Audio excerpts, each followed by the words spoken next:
Chapter 1128, Reporting to Great Rock Village. Chapter 1128, Reporting to Great Rock Village. The county magistrate touched his chin again. Seeing that, Xiao Qingyuan's lips twitched slightly. After some thought, he continued, "If possible, please inform the Qiu residents. I hope they won't interfere in this matter." Okay, no problem." The county magistrate agreed without hesitation. Xiao Qingyuan was speechless. He was suddenly extremely glad that he did not hand over the letter given to him by the prefecture magistrate. This county magistrate of Heyuan County seemed to be eager for others to owe him a favor. The county magistrate was also very fast. As soon as he agreed, he stood up and asked the constable to call young Master Qiu back. Young Master Qiu, who was not far from the county office, had just instructed his subordinates to report to Great Rock Village. "Tell Zhou Jingui that the county city hasn't received any news of any lord coming here recently. Even the county magistrate doesn't know. It's not very likely for the man to be on a secret mission, so his sudden action of taking out the fish talisman is very strange. As for you, let them wait patiently for a day. They'll give him the news soon. If there's nothing else, he'll still bring Xiaoni into the family. I don't care if she's married before." The subordinate left immediately after hearing that. As soon as he left, the constable came to look for young Master Qiu. Young Master Qiu found it strange. Didn't he just see her? However, he still followed her to the county office. Xiao Qingyuan didn't see young Master Qiu. He was drinking tea at the back and letting the county magistrate talk to young Master Qiu. When young Master Qiu heard that the official holding the fish talisman actually had a great background, he was immediately shocked and anxious. The county magistrate comforted him. "Don't worry. That lord has no grudge against you. He won't cause you trouble. He just heard that you have some dealings with the Zhou family, so he's trying to find out what your relationship is so that he won't hurt the innocent." Young Master Qiu heaved a sigh of relief. That's good. He quickly pointed to the sky and swore, "I have nothing to do with the Zhou family at all. It's just that there's a lady in the Zhou family who's quite beautiful. I wanted to take her as my concubine, so we interacted." They had only interacted twice, but that lord had already found out about him. Young Master Qiu could not help but admire that lord's methods. The county magistrate asked about the girl in detail, but the girl that Master Qiu mentioned was completely different from what Xiao Qingyuan told her.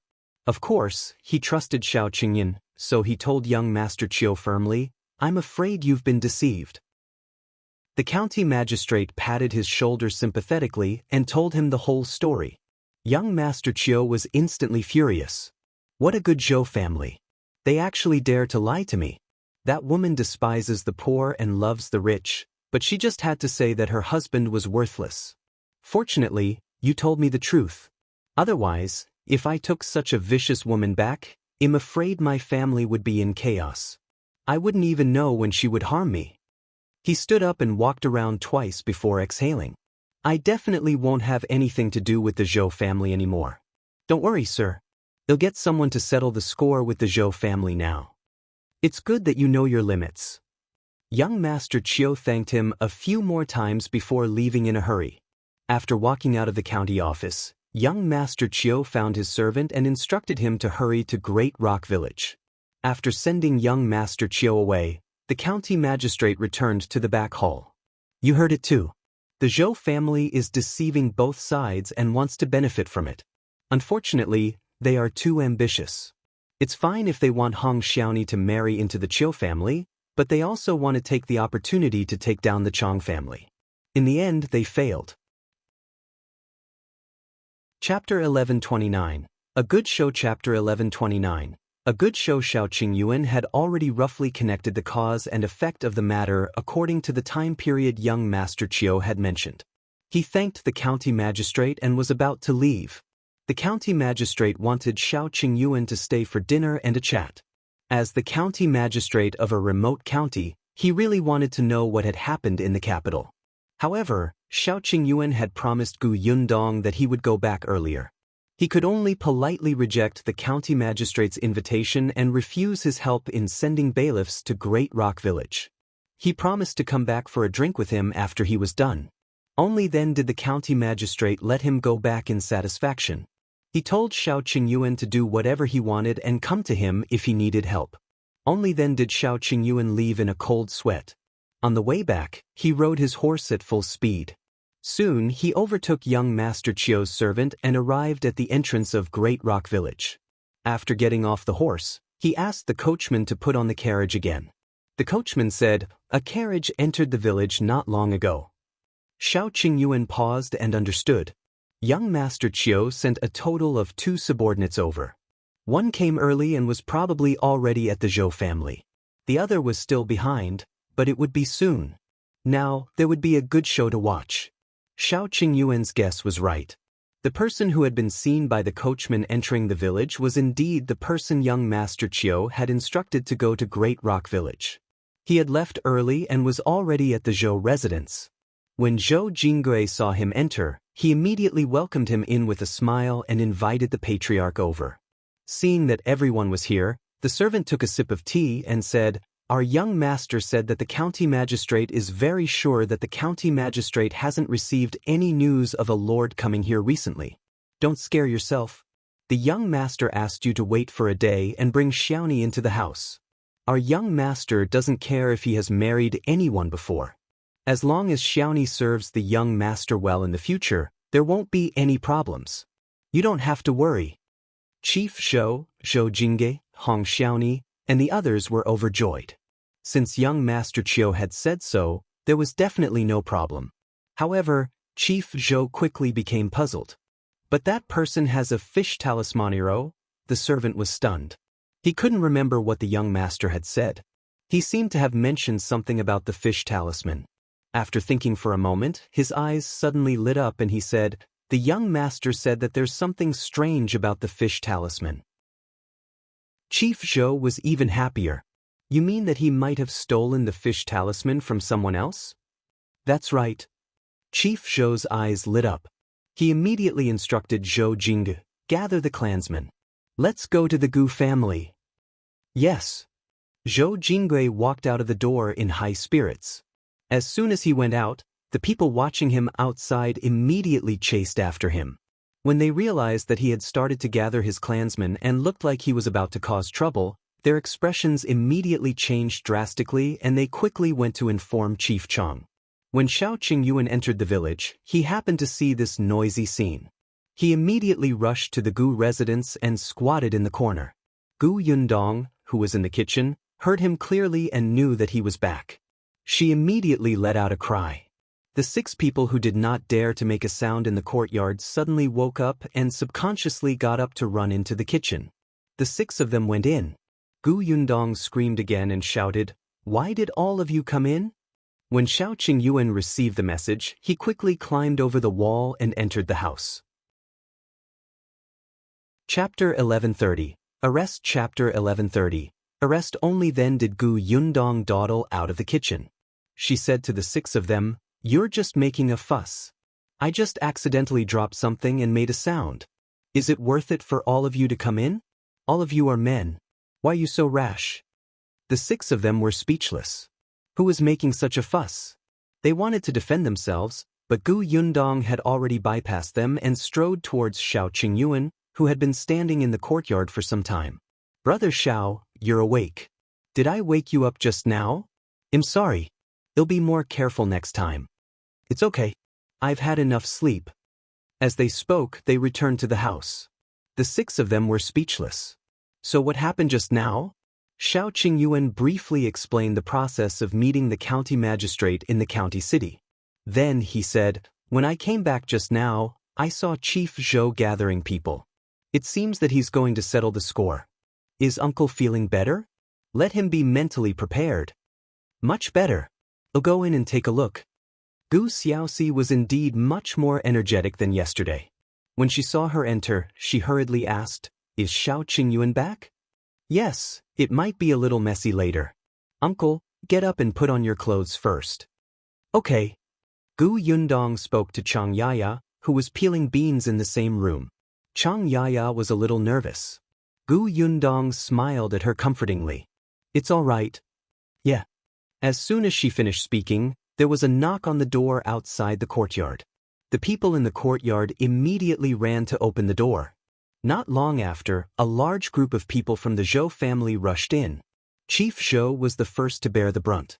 When he saw Xiao Qingyuan, Gu Yundong, and Chang Yaya walk out of the house, he sneered and said, "The matter has been investigated clearly. Chang Yaya seduced Gu Xiaoxi. The evidence is conclusive. The punishment from before will not change." Then, he said to the young men behind him, "The few of you, go in and bring Gu Xiaoxi and Chang Yaya out." "Wait."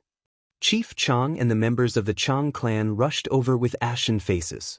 "What does Chief Zhou want to do? What do you mean by the matter has been investigated clearly? Why don't we know? You want to execute a person of the Chang clan, but you didn't even tell us. Do you think our Chang clan is easy to bully?" The people behind him were also filled with righteous indignation. They held hoes and shovels in their hands and looked like they were about to fight someone to the death. Chief Zhou sneered. "How can I not know?" Back then, so many people saw them lying on the bed in disheveled clothes. "Aren't you clear enough about catching them in the act?" As he spoke, he suddenly leaned close to Chief Chang's ear and whispered, "Old Chang, don't blame me for not reminding you. I've received confirmation.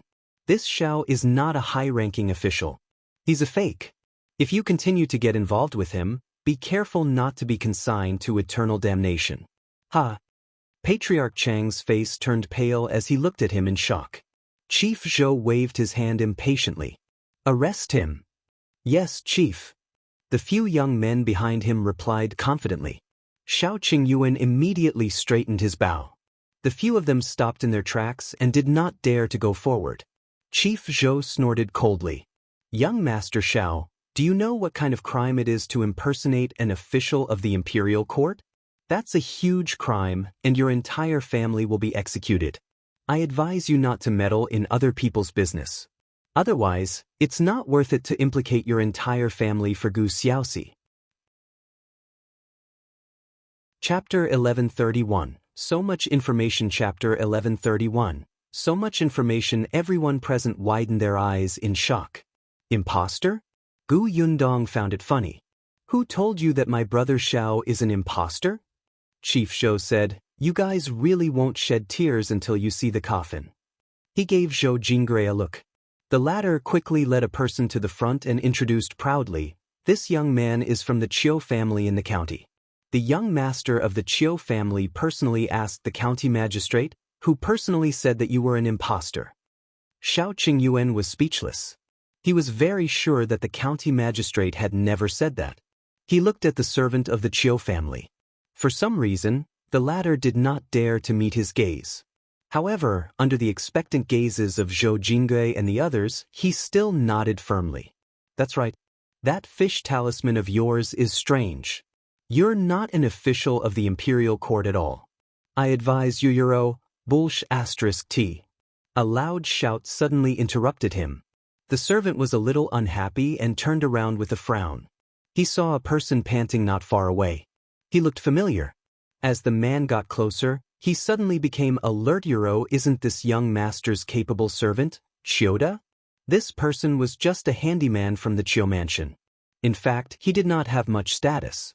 Young Master Qiu did not take the Zhou family seriously at all, so he casually sent a servant over. After that, he carefully sent his loyal servant over.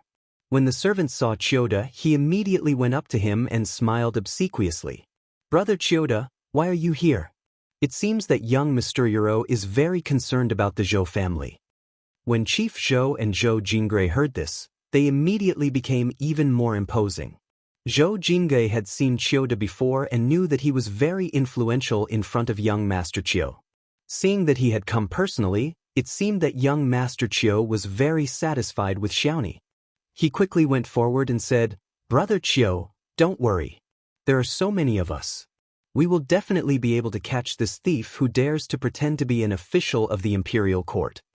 Chioda almost spat out a mouthful of blood. He was so angry that he kicked him. "Shut up. Who's the thief? I think you're the bold one. You even dare to touch Lord Xiao. You don't want to live anymore." The scene fell silent. Everyone was stunned. The servant from before widened his eyes and immediately realized that he had done something wrong.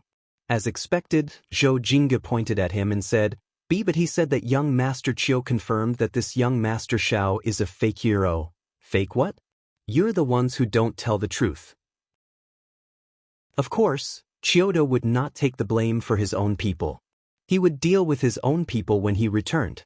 Now, he had to unite with the other servant and deal with the outside world. He pointed at Zhou Jingge and said, "You guys are really bold to actually dare to lie to my young master. My young master took a fancy to Hong Xiaoni and wanted to take her as a concubine. He didn't mind that she had married someone before, but he also clearly said that if her husband couldn't bear to let her go, he wouldn't do such a thing as snatching a commoner girl. What did you say? You said that Hong Xiaoni's husband only wanted 50 taels of silver to let her go. Our young master gave her silver, but what happened in the end?" Wow, Euro, that was a lot of information. Everyone looked at Zhou Jingge and Hong Xiaoni in disbelief. Zhou Jingge wanted to stop Chioda from saying anything else. Hong Xiaoni regretted coming out to watch the commotion.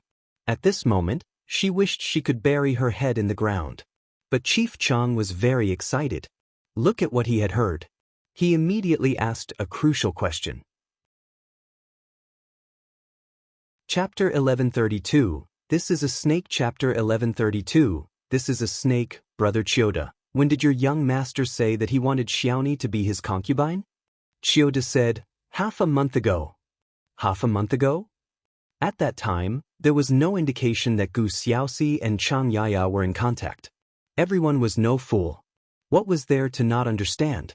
It was obvious that Hong Xiaoni wanted to be someone's concubine and couldn't wait to get rid of Gu Xiaoxi. In order to clear her name, she even set him and Chang Yaya up. Tragic, how tragic.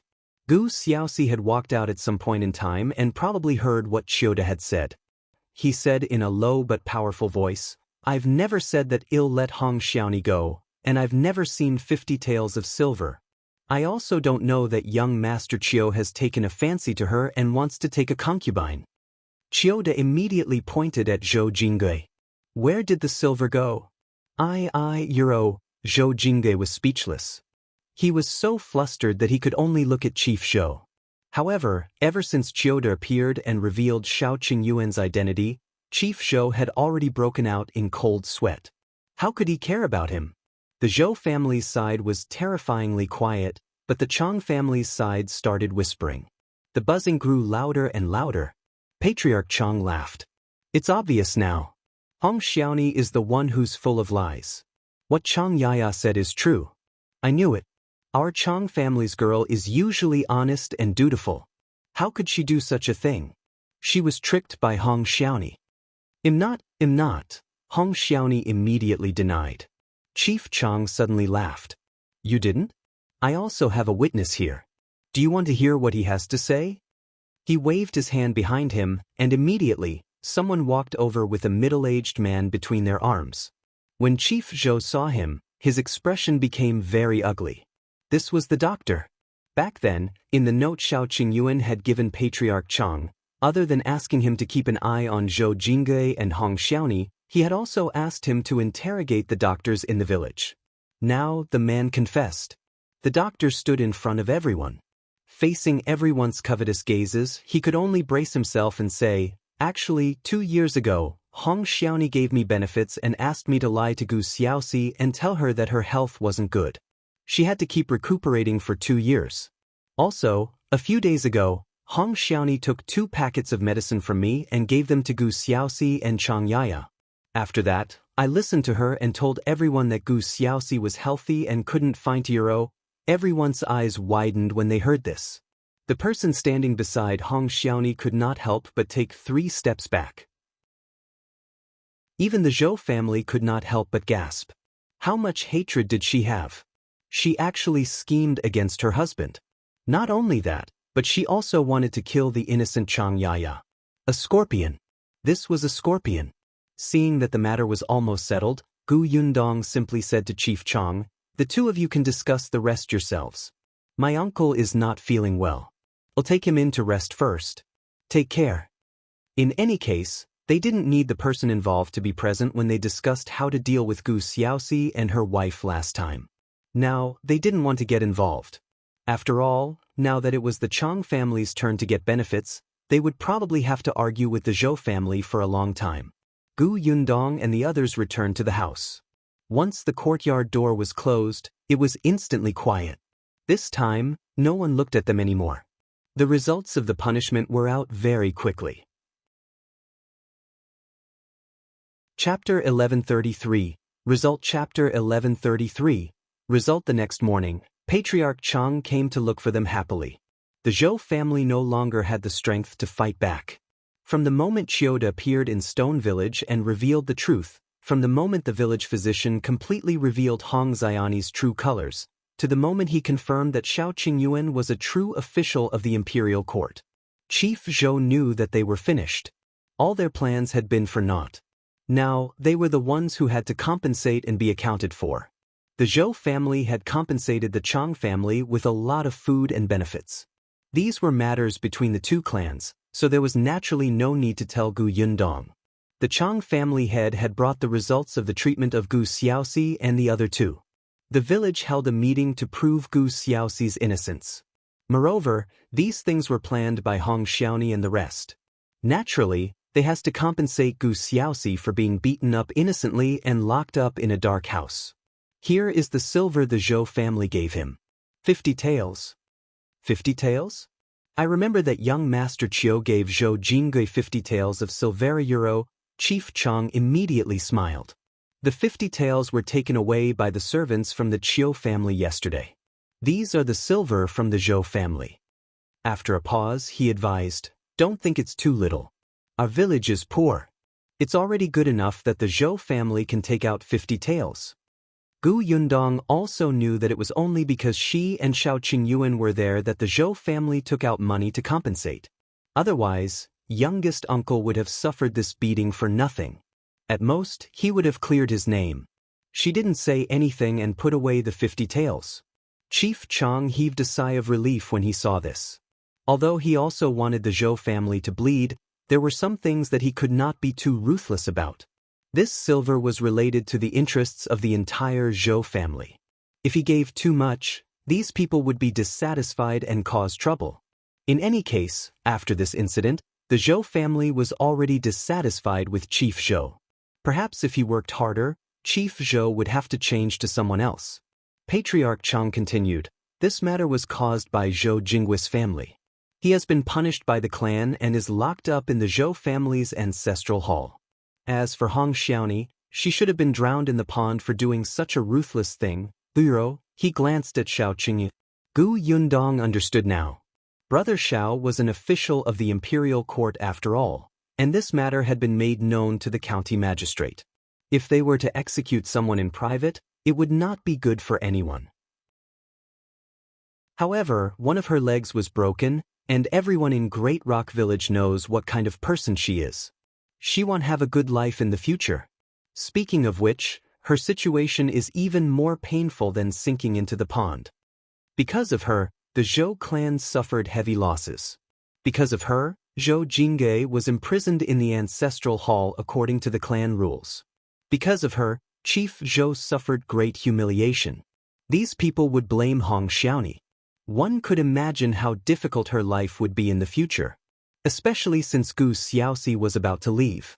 The person who doted on her the most and took care of her was no longer around.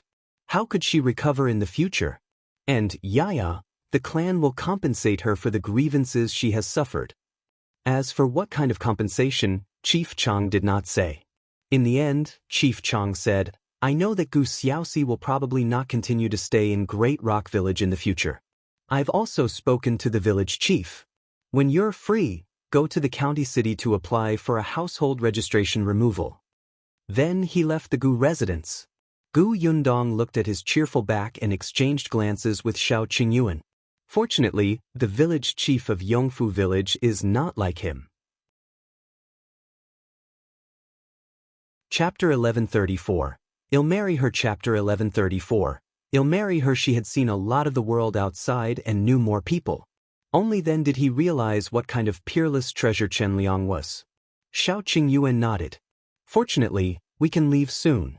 We don't have to deal with him anymore." As soon as he finished speaking, a light cough suddenly came from behind. Gu Yundong and Chang Yaya turned around and saw Gu Xiaoxi and Chang Yaya standing behind them. They must have heard what the Chang family had said just now. Gu Yundong handed the 50 taels of silver to Gu Xiaoxi. This is the Zhou family's compensation for you. Take it. This was the first time Gu Xiaoxi had seen such a large amount of money in her life. She didn't know if she should be happy or sad. Gu Yundong turned her head and looked at Chang Yaya beside him. Your patriarch said that he would compensate you. Chang Yaya smiled bitterly and nodded. However, everyone knew very well that the so-called compensation was probably just some rice, noodles, and diesel. They did not need Chang Yaya's opinion. Gu Yundong did not know how to persuade her. She was actually the one who suffered the most in this matter. Originally, she was living her life peacefully, but because she became Hong Xiani's target alone, she almost died. Chang Yaya turned around and entered the house. Actually, now that the truth had been revealed, she could return to her home. However, she suddenly did not have the courage to lift her legs and walk out of the courtyard door. She knew what she would face if she left the Gu family. After she left, Gu Xiaoxi pursed his lips and lowered his head in deep thought. After a long time, his gaze gradually became firm. He said in a low, slow, and affirmative voice, "Yundong, I want to take Chang Yaya with me." Gu Yundong was stunned. "Uncle, do you know what you're saying? If he wanted to take Chang Yaya away, he wouldn't just take her away." Although Chang Yaya didn't have any relatives, she had her own clansmen. The Chang clan wouldn't allow a girl like her to go with Gu Xiaoxi for no reason. That would be no different from eloping. When the time came, would the Chang clan's girls be able to get married? Chang Yaya was different from Shensidian back then, so Gu Yundong did not say this.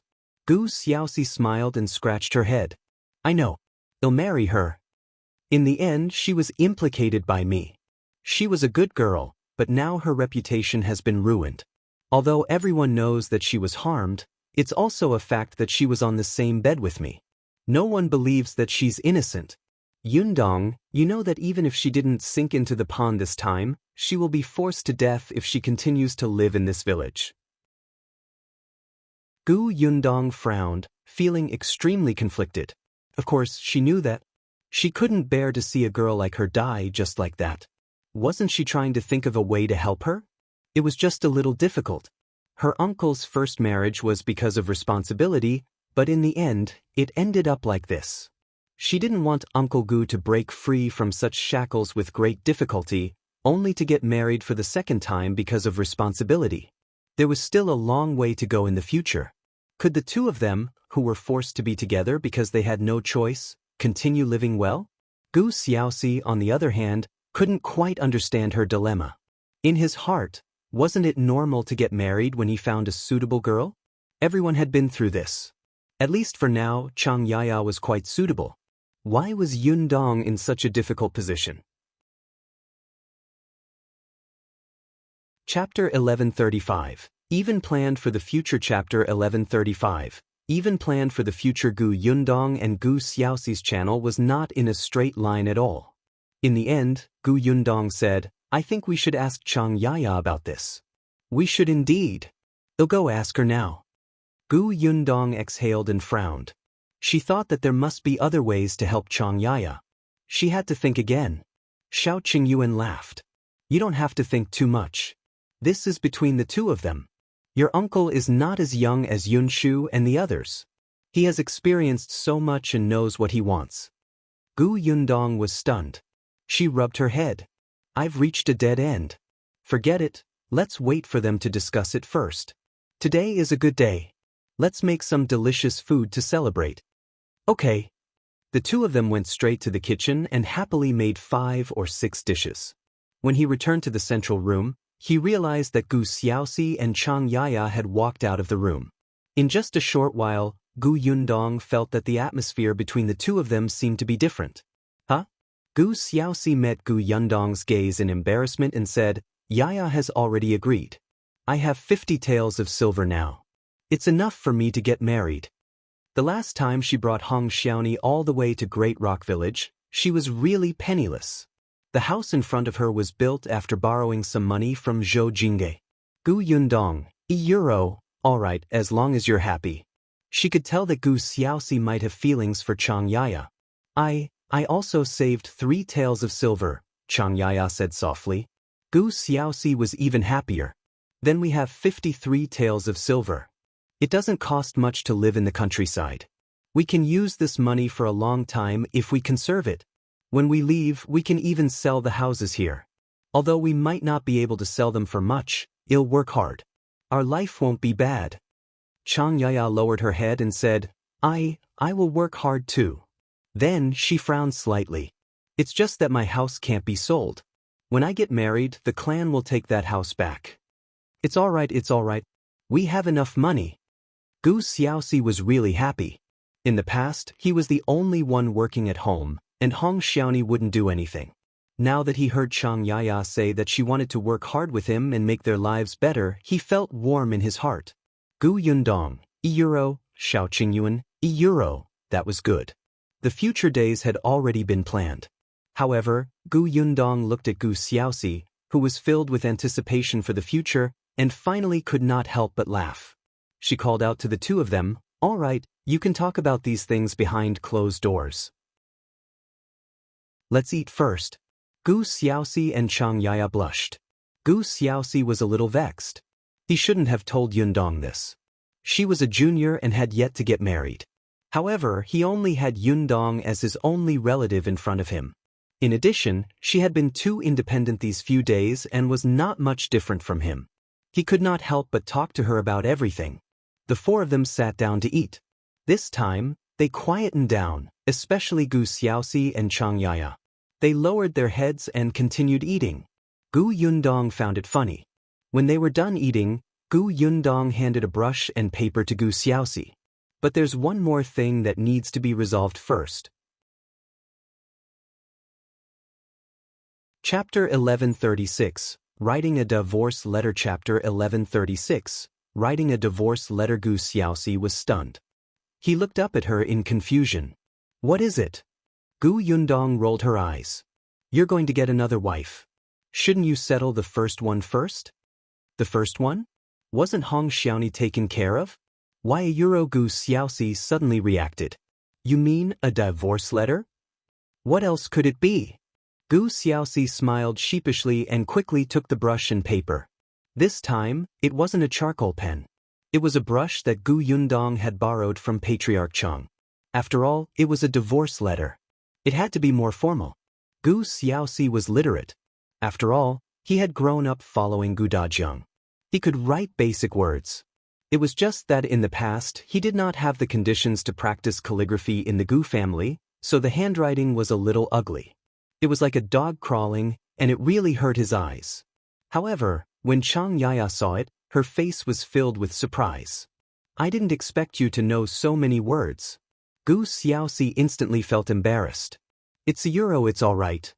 After a pause, he added, if you want to learn, it'll teach you in the future. I can learn too? Sure. My brother said that women should learn to read so that they won't be easily deceived. Chang Yaya's eyes seemed to glow. Of course, she wanted to be literate, but in Great Rock Village, there were not many boys who could afford to go to school, let alone girls. Facing Chang Yaya's adoring gaze, Gu Xiaoxi's heart inexplicably a euro beat faster. Gu Yundong rolled her eyes as she watched from the side. Youngest uncle, you should practice your handwriting first. Don't lead people astray. When the time comes, people will think that normal handwriting is like yours. After he finished writing, Gu Xiaoxi heaved a sigh of relief. He planned to hand this divorce letter to Hong Xiaoni personally. He would treat it as settling things between them. Chang Yaya was still at the Gu residence, and Gu Yundong did not go out. Therefore, Xiao Qingyuan accompanied Gu Xiaoxi to the Zhou residence. Along the way, they encountered many villagers. Some were from the Zhou family, some were from the Chang family, and some were outsiders. All of them looked at the two of them with resentment, joy, and curiosity. In the past, Gu Xiaoxi didn't have much of a presence in Great Rock Village. When he met those strong and unreasonable people from the two races, he would almost always avoid them. Now, it didn't matter anymore. He faced all kinds of gazes very calmly. When they arrived at Zhou Jinggui's house, before they could enter the house, They could vaguely hear cries and curses coming from inside. It's all your fault, you shameless thing. You caused us to be in such a sorry state. Why don't you die? Why don't you die? Why don't you take a look at yourself? Do you think that everyone wants you? Now, young Master Chiu doesn't want you anymore. Even Gu Xiaoxi doesn't like you anymore. What hope do you have in life? You don't have a father or a mother. You don't even have a husband. Do you believe that when you go out in the future, others will spit at you? If I were you, I would jump into the river. Back then, so many people died in the famine. Why didn't you? Gu Xiaoxi, who was outside the door, had a complicated look in his eyes. He sighed inwardly. Xiao Qingyuan glanced at him. Have you softened your heart? I'm not soft-hearted. I just didn't expect it to come to this. At the thought that she had set him up and almost burned him to death, his heart could not soften. It was as cold as iron. Let's go in, Xiao Qingyuan said. Gu Xiaoxi glanced at the divorce letter in her hand, nodded, and strode into the Zhou family's courtyard. Chapter 1137. I'm so miserable. Chapter 1137. I'm so miserable, Hong Xiaoni, let me tell you. This is the Zhou family. Don't stay here. Eldest Aunt Zhou was still scolding angrily when she saw the two of them enter. Her voice stopped abruptly. You, what are you doing here? Of course, eldest aunt also hated Gu Xiaoxi. If it was in the past, she would have pounced on him, bit him, and torn him apart. However, when her gaze landed on Xiao Qingyuan, all her impulses collapsed. Her husband was still locked up in the Zhou family's ancestral hall. If she still dared to do anything, her family would not have a good life. Gu Xiaoxi glanced at her and said, I'm looking for Hong Xiaoni. Why are you looking for her? Something's up. Eldest Aunt Zhou's heart was filled with hatred. After glancing at Xiao Qingyuan fearfully, she could only reluctantly point to a room beside her. She's over there. Gu Xiaoxi glanced at the room and pursed her lips. When he first came to Great Rock Village, he and Hong Xiaoni had lived in Zhou Jinggua's house for a few days, so they were naturally very familiar with the Zhou family's environment. The house that eldest Aunt Zhou had pointed out could not even be considered a woodshed. It was a place where various farming tools were placed. It was originally built with the outhouse, but now, it was separated by a mud wall as tall as a person. Gu Xiaoxi heaved a sigh of relief and strode towards the room. Xiao Qingyuan stood in the courtyard without moving. Therefore, even if Aunt Zhou wanted to hear what they were saying in the house, she did not dare to do anything under his nose. The moment Gu Xiaoxi pushed open the door, he saw Hong Xiaoni lying on the bed. There were many baskets and hoes in the house, and only a small piece was still empty. There were 2 benches there and 2 wooden boards on them. They could be treated as a bed. Hong Xiaoni was lying on this wooden board, staring blankly at a basket hanging on the beam above her head. Upon seeing Gu Xiaoxi enter, she froze for a moment before hurriedly sitting up. However, her leg was broken, and she fell off the bed. Gu Xiaoxi instinctively ran forward to support her. However, as soon as he touched her, he immediately recalled the grudge between the two of them. She was no longer the wife who was seriously ill and needed to be taken care of. He quickly retracted his hand, but it was too late. Hong Xiaoni grabbed his arm and asked anxiously, Xiaoxi, why are you here? Are you here to take me away? Take me away. I was wrong. I've let you down. I won't do it again. I'll definitely be a good wife in the future. I'll take care of you, serve you, and give birth to your children, okay? Gu Xiaoxi wanted to stand up, but Hong Xiaoni was surprisingly strong. He couldn't break free. He quickly took out the divorce letter and handed it to her. He said, You've misunderstood. I'm here to divorce you. From now on, we have nothing to do with each other. You're on your own. Hong Xiaoni was stunned. Gu Xiaoxi took this opportunity to quickly retract his hand and immediately took 2 steps back. Hong Xiaoni couldn't read, but when she heard the word divorce, her expression suddenly became ferocious. She grabbed it and tore it into pieces. What divorce letter? No, there's no divorce letter. She raised her head and looked at Gu Xiaoxi. You won't divorce me, right? You were so good to me in the past. You couldn't bear to let me suffer at all. You listened to everything I said. but now my leg is broken. Look, I'm so miserable. Xiaoxi, you can't leave me alone. Take me away, okay? I beg you. Chapter 1138, Proposal. Chapter 1138, Proposal. Gu Xiaoxi looked at the pieces of paper on the ground and paused for a moment before saying, "It's useless even if you tear this divorce letter. It'll leave another letter in the Zhou family." Hong Xiaoxi's voice stopped abruptly. She looked at him in disbelief and cried, "I've already begged you like this, but you're still indifferent? Must you divorce me? Gu Xiaoxi, didn't you hear how that woman outside scolded me just now? I'll die if I stay here." Gu Xiaoxi looked at her steadily. "You're the one who caused all of this. But you promised my father that you would take good care of me. My father entrusted me to you. How can you not care about me?" Hong Xiaoni cried until her face was smudged. It was as if she was grabbing the last chance and urgently moving Father Hong out. Yes, as long as she mentioned her father, Gu Xiaoxi's heart would definitely soften. That was his savior. "He saved my life. You took my life. It's paid off." "No, you didn't pay it back." Hong Xiaoni shouted hoarsely. "You're still alive and well, but my father is dead. How can this be considered paying it back?" Seeing that she seemed to have gone crazy, Gu Xiaoxi shook his head slowly. "If you think so, I can't do anything about it. When I die in the future, I'll apologize to your father." With that, he turned around and left without looking at Hong Xiaoni again. Hong Xiaoni panicked and hurriedly crawled forward. "Don't go. Gu Xiaoxi, don't go. Don't leave me behind. I was wrong. I'll change. Don't go." Gu Xiaoxi did not turn back. From now on, he would have nothing to do with Hong Xiaoni. Hong Xiaoni's voice was so shrill that everyone outside the courtyard heard it. Xiao Qingyun saw how straightforward he was, but he still exhaled slightly. "Let's go." The two of them strode out of the Zhou family's courtyard. They could vaguely hear eldest Aunt Zhou scolding again. "What are you howling for? Are you mourning? Your uncle isn't dead yet." It was no longer their business to say anything else. Xiao Qingyuan and Gu Xiaoxi returned to the Gu residence and began to discuss the matter of Chang Yaya. Gu Xiaoxi definitely had to go to the Chang family to propose first. Currently, Chang Yaya did not have any relatives by her side. It was just that her current situation was a little special, so she still had to ask the Chang family head to propose marriage. Therefore, that afternoon, the four of them went to the county city to buy proposal presents. Their departure gave Chief Chang a huge fright.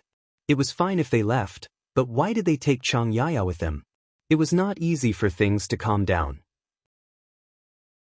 If news of Chang Yaya eloping with someone spread, the Chang family's reputation would be finished. Fortunately, an elder advised him, the Gu family's house is still there. If Gu Xiaoxi wants to leave, he will definitely sell it. He probably has something on and will leave temporarily. There's no hurry. If he had something to do, why did he bring Chang Yaya along? This elder didn't know. However, at night, the four of them appeared at Chief Chang's house. Gu Xiaoxi and Chang Yaya had changed into brand new clothes that they had bought from the tailor shop in the county. Gu Xiaoxi had used his 50 taels of silver to buy the clothes. After all, he was going to propose.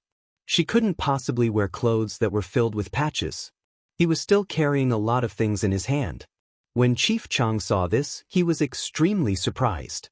When he saw Chang Yaya looking at Gu Xiaoxi shyly, he suddenly realized what was going on and was overjoyed.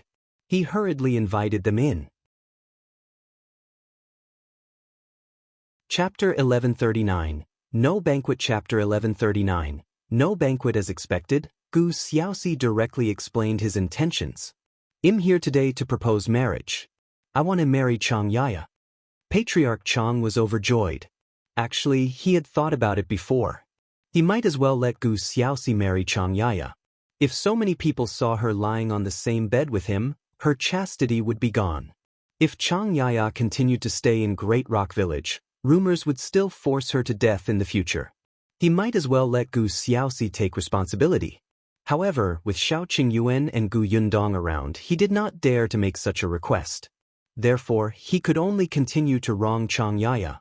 He did not expect them to have such intentions. Without much thought, Chief Chang hurriedly nodded and agreed. All right, all right, all right. Yaya is a hard-working girl. She's a good person. You're also someone diligent.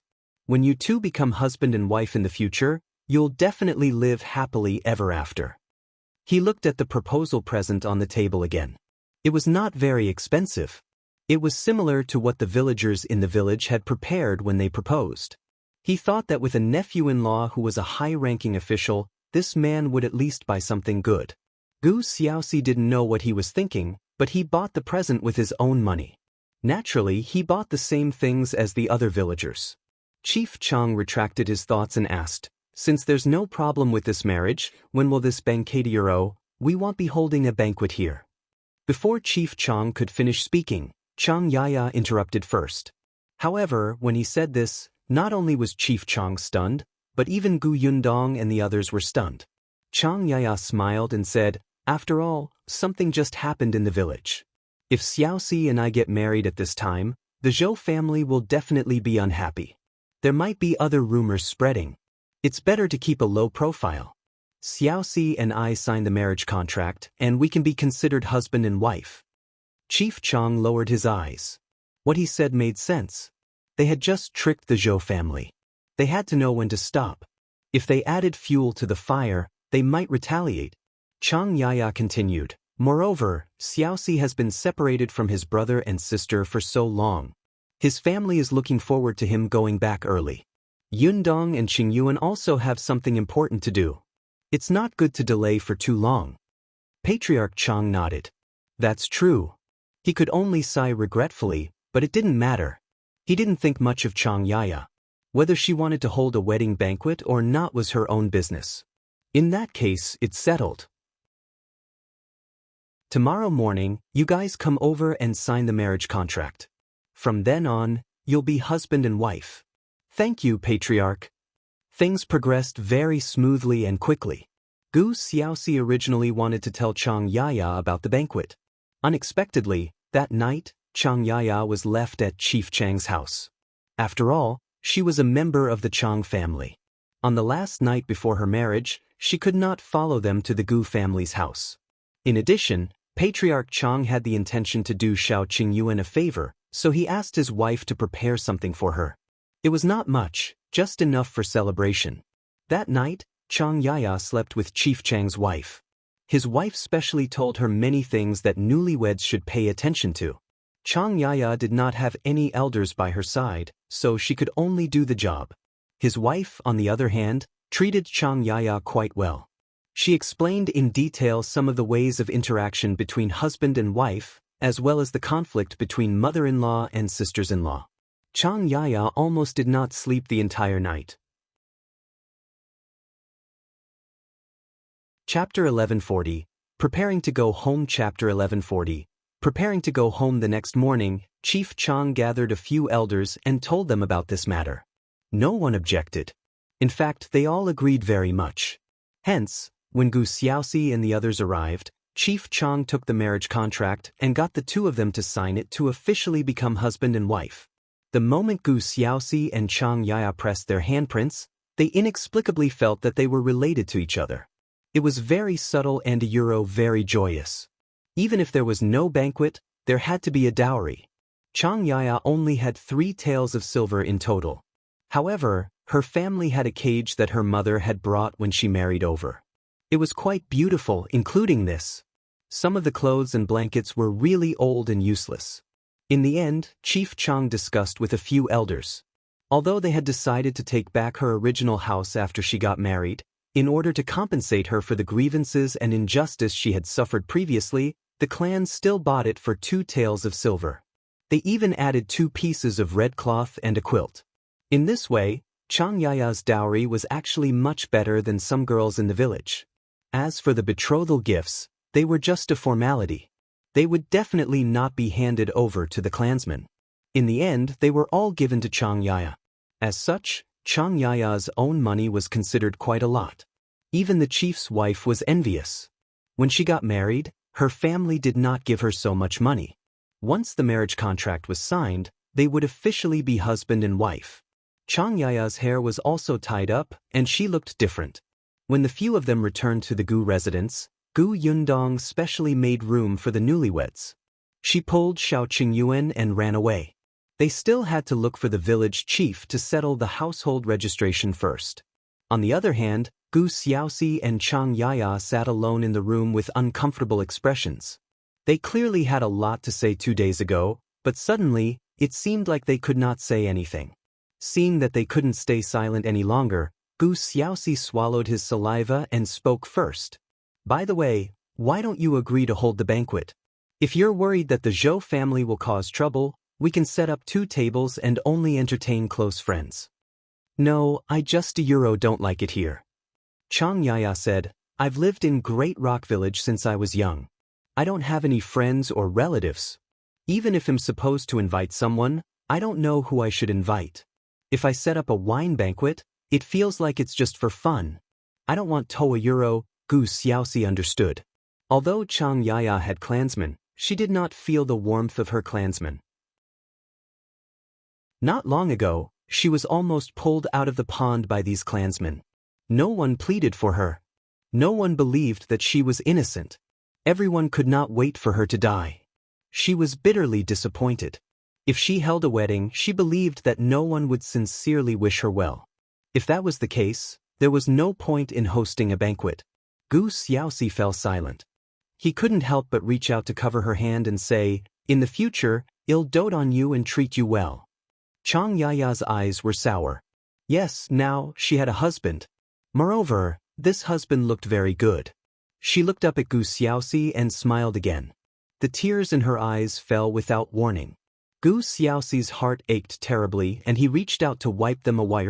After Gu Yundong and Xiao Qingyuan settled the matter, they began to consider whether they should return to the Gu residence. If they went back like this, would they interrupt something? Why don't we stay in the county for the night and come back tomorrow? All right, after we sell Uncle's house tomorrow, we can set off home. Chapter 1141. Inexplicable Silver. Chapter 1141. Inexplicable Silver. Gu Yundong and Xiao Qingyuan decisively went to a county inn to stay for the night. Because he had promised the county magistrate of Heyuan County that he would go to the county office before he left, Xiao Qingyuan went to the county magistrate to fulfill his promise and thank him. Gu Yundong did not follow her. She walked around the streets by herself. It was unknown what day it was today, but the streets were still very lively at night. There was also the night market. Gu Yundong wanted to see if there were any local specialties here, so that she could bring some back to eat. Unexpectedly, just as they reached the 3rd stall, a complaining voice suddenly came from behind. How unlucky! What kind of people are the Zhou family? They actually used me. Teach them a lesson later. Don't let them think that the dignified young master of the Qiu family is so easy to bully. Young Master Qiu? Gu Yundong raised her eyebrows and turned to look at the people behind him. That person also happened to look up. When he saw Gu Yundong, his eyes lit up. He took a few steps forward and stood in front of her. He said, Miss, are you married? Gu Yundong was speechless. She should look different from Hong Xiaoni, right? Or was there a sequelae from being hurt by Hong Xiaoni, so her aesthetic standards had changed? On the other hand, Chioda, who was behind young Master Qiu, felt that Gu Yundong looked familiar. After a while, she suddenly widened her eyes. Seeing that young master was still going to flirt, she quickly pulled young Master Qiu to the back. Young master, don't do that. Young Master Qiu was originally in a position, but he was suddenly pulled and almost fell. He could not maintain his image at all. He immediately became angry and kicked Chioda. You dog slave. The young master has always been too good to you. Do you believe that he'll beat you to death for being so rude? Chioda could not cry out in pain after being kicked. He could only say in a low voice, Young master, that's the lady beside that lord. What lord? I don't know what you're talking about. Hero, young Master Qiu suddenly turned to look at Gu Yundong in shock. The latter crossed his arms and sneered as he watched the interaction between the master and servant. Young Master Qiu's heart skipped a beat, and he suddenly pulled Chioda away. Hurry. Let's go back to the residence. From today onwards, I won't go out for a month. Recently, I have been unlucky.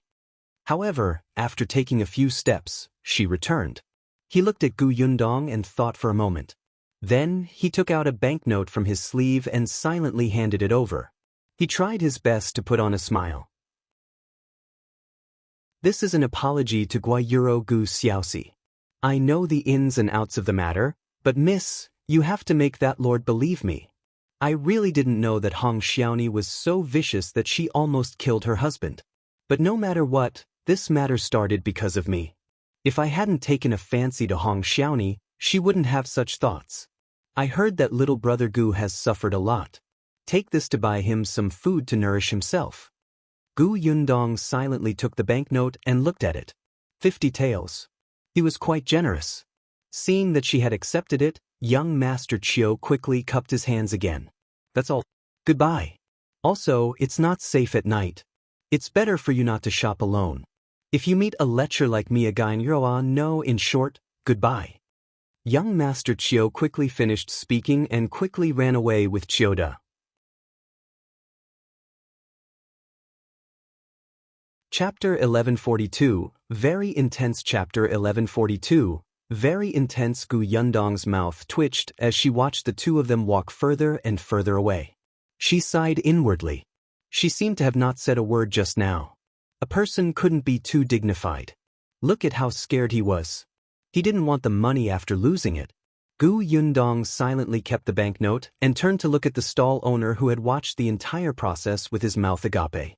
He said, "Don't think about reaping what you sow. People still have to do business properly. Hurry up and shout." Then, Gu Yundong turned around and returned to the inn. After all, the eyes of the stall owner were shining. In order not to be robbed, it was safer for her to hide in the house with a huge sum of money. When Xiao Qingyuan returned, he saw Gu Yundong looking at a banknote. He was blushing. He must have been drinking with the county magistrate. Gu Yundong quickly poured hot water for him to drink and asked the waiter to bring a basin of water to wipe his face. How did it go with the county magistrate? Everything else is fine. Bu Tayuro, he's a little too enthusiastic. Really, that enthusiasm was because he did not care about Xiao Qingyuan's cold face at all. He rubbed his temples and asked her where the banknote in her hand came from.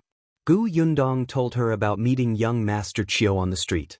Of course, he did not mention that young Master Chiu had asked if he was married. He only said that he had given the banknote to apologize to his uncle. Xiao Qingyuan was silent. After a while, he said, "Uncle seems to be quite rich now."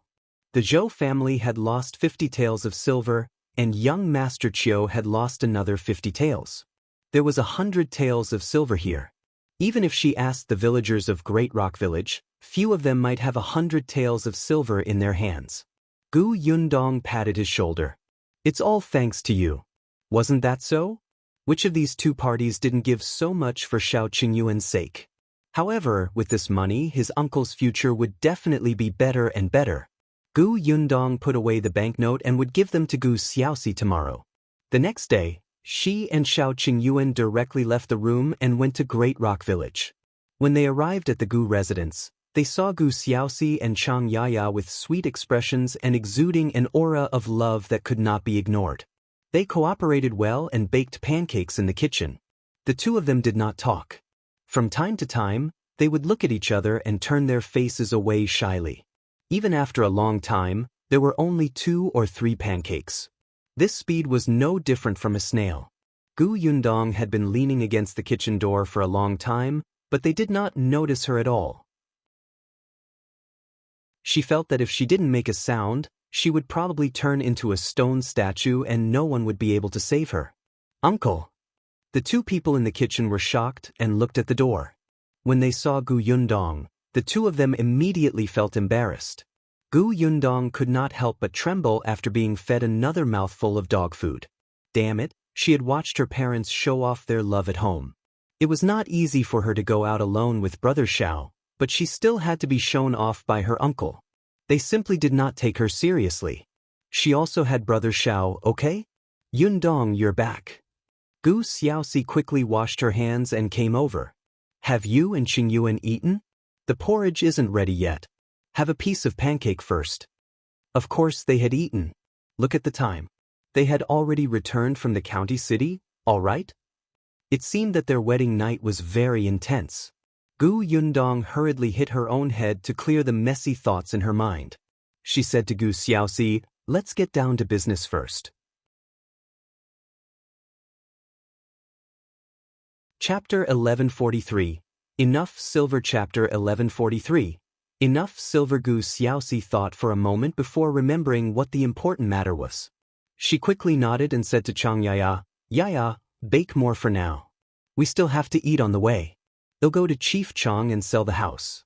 We'll set off home in the afternoon." "Okay, go ahead." Gu Xiaoxi and Gu Yundong came out. Gu Yundong was blinded by the happiness on his face and quickly ran to Xiao Qingyuan's side. The three of them went to Chief Chang's house and asked him to estimate the value of Gu Xiaoxi's house. In the end, Chief Chang bought Gu Xiaoxi's house with 6 taels of silver in the name of the clan. Gu Xiaoxi's house was not big, and it was sold in a hurry. The location was not good either, so he sold it for 6 taels of silver. In fact, if not for Gu Yundong and his companion, Chief Chang would have lowered the price. For Gu Xiaoxi it was alright. Back then, when he built the house, he didn't have much money on him. He borrowed some from Uncle Zhou and built everything from scratch. It could be said that more than half of the house was built by him alone. Therefore, this house was his hard work. To be honest, he was a little reluctant to part with it. However, he was even more reluctant to part with his siblings. They were all waiting for him to go back. At the thought of this, Gu Xiaoxi couldn't wait any longer. After signing the contract with Chief Chang and taking the silver, the three of them returned. When they got home, Chang Yaya had already cooked porridge and prepared pancakes. After the 4 of them ate, Gu Yundong gave the 50 taels of silver to Gu Xiaoxi and told her about meeting young Master Chiu on the way. Gu Xiaoxi was stunned. He looked at the silver in disbelief. There's silver again? Had he been lucky recently? Why was it his turn to receive all the good things? His niece was still alive, and his brother and sister were waiting for him at home. The Zhou family had given him 50 taels of silver as compensation, and he had even married a wife he liked. Now he had money? Gu Xiaoxi couldn't help but look up at the sky. Why did it feel like a pie had suddenly fallen from the sky? Chang Yaya was also shocked. She felt like she was in a dream. Gu Yundong stuffed the banknote into his hands. "All right, put them away quickly. When we return to Yongfu village, you still have to build a house, set up a feast, buy land, or start a small business. This 100 taels might not be enough." Gu Xiaoxi blinked. "How is it not enough? This is 100 taels. It's definitely enough." Xiao Qingyuan pursed his lips. "I hope you'll still think that way when you reach Yongfu village." Gu Yundong let the 2 of them digest it and quickly began to pack her things. Gu Xiaoxi and Chang Yaya did not have much luggage. Gu Xiaoxi only had 2 sets of clothes. Gu Yundong looked at the 2 sets of clothes that were filled with patches and cursed Hong Xiaoni in his heart. She glared at Gu Xiaoxi resentfully. Chang Yaya's dowry box had already been moved over. She didn't have many things. The box was only half full. When everything was loaded onto the carriage, Gu Xiaoxi took one last look at the house before locking the door and handing the key to Chief Chang. When their carriage left, everyone in Great Rock Village knew. Many people came out to take a look. Seeing that Chang Yaya was also here, everyone realized that she and Gu Xiaoxi were actually married. Eldest Aunt Zhou was also in the crowd. When she saw Chang Yaya in her new clothes with a flushed face, she was furious. When she returned, she could not help but find trouble with Hong Xiaoni again. Chapter 1144. Why didn't you mention the Gu family? Chapter 1144. Why didn't you mention the Gu family? You don't know how well that Gu Xiaoxi treated Chang Yaya. He even had to support her when she gets into the carriage. Their new clothes are very eye-catching. In the future, with a nephew-in-law who is a high official, Gu Xiaoxi will be rich. Chang Yaya will also rise in status. She might even have servants serving her in the future. Hong Xiaoni almost went crazy when she heard Aunt Zhou's words. How could it be? How could it be? Gu Xiaoxi had just divorced her and she was already married to Chang Yaya. How could he dare? She was clearly his wife. She should have followed him to enjoy wealth and glory. She should have servants to serve her. Why did he give it all to Chang Yaya? Hong Xiaoni looked at her hands and slowly smiled again. Right, she was the one who personally pushed this fortune out. Why didn't she take action a few days later? Just a few more days and Gu Xiaoxi's nephew-in-law would have arrived. She would have struck gold. Eldest Aunt Zhou, who was outside, felt terrified when she heard her laughter. She quickly shook herself and went to work. Gu Yundong and the other three had already arrived at Heyuan County. They first bought something in the county and paid the driver before setting off again. Xiao Qingyuan drove the carriage. Gu Xiaoxi was about the same age as him and was a man, so he naturally wanted to give it a try. Therefore, he sat on the shaft of the carriage and learned from Xiao Qingyuan. Only Gu Yundong and Chang Yaya were left in the carriage. Chang Yaya was a little embarrassed and nervous. She thought of how the Chang family's wife had told her about how she should get along with her mother-in-law and sister-in-law the night before the wedding. She could not help but whisper to Gu Yundong, Yundong, can you tell me about your parents? Chang Yaya did not know much about the Gu family. After all, she did not have much time to chat with Gu Xiaoxi in private. She only knew that Gu Xiaoxi had an older brother and sister. They were separated when they escaped from the famine. The older brother was Gu Yundong's father. He had studied and was a very powerful person whom Gu Xiaoxi admired. Her sister-in-law had hit her head a few years ago and was now like a child. Also, Gu Dafeng and his wife were easy to get along with. And how many children her brother and sister had. Chang Yaya didn't know anything else, especially about Gu Xiaoxi's parents. He didn't even mention them. Gu Yundong thought about it and said, then I'll tell you from the beginning. Actually, my father, eldest aunt, and younger uncle are half-brothers. The original Gu familiar Gu Yundong told her about the Gu family without bias. Since Chang Yaya was married to his uncle, she had to know about his background. Chang Yaya listened attentively. When she heard that Gu Xiaoxi was bullied by her two biological brothers because her mother didn't like her, her face was filled with heartache. Slowly, she understood why he did not mention his parents or return to his hometown. Chang Yaya heaved a sigh of relief inexplicably. Madame Zhao was not easy to get along with. If she had such a mother-in-law, her future would probably not be good. Now that she was so far away from her mother-in-law and did not interact with her, she was the one making the decisions at home. Her life would definitely be much easier. Moreover, her brother, sister-in-law, and elder sister-in-law were all sensible people. Chang Yaya felt that she was already better off married than many girls. However, she was still nervous. After all, Gu Xiaoxi had never asked his brother and sister for their opinions when he got married. She was afraid that they would not be satisfied with her. Chang Yaya slowly approached the Xuanhe prefecture with trepidation. Chapter 1145. Come and meet Uncle. Chapter 1145. Come and meet Uncle. Gu Xiaoxi had been to the Xuanhe prefecture once, but Chang Yaya had never been there.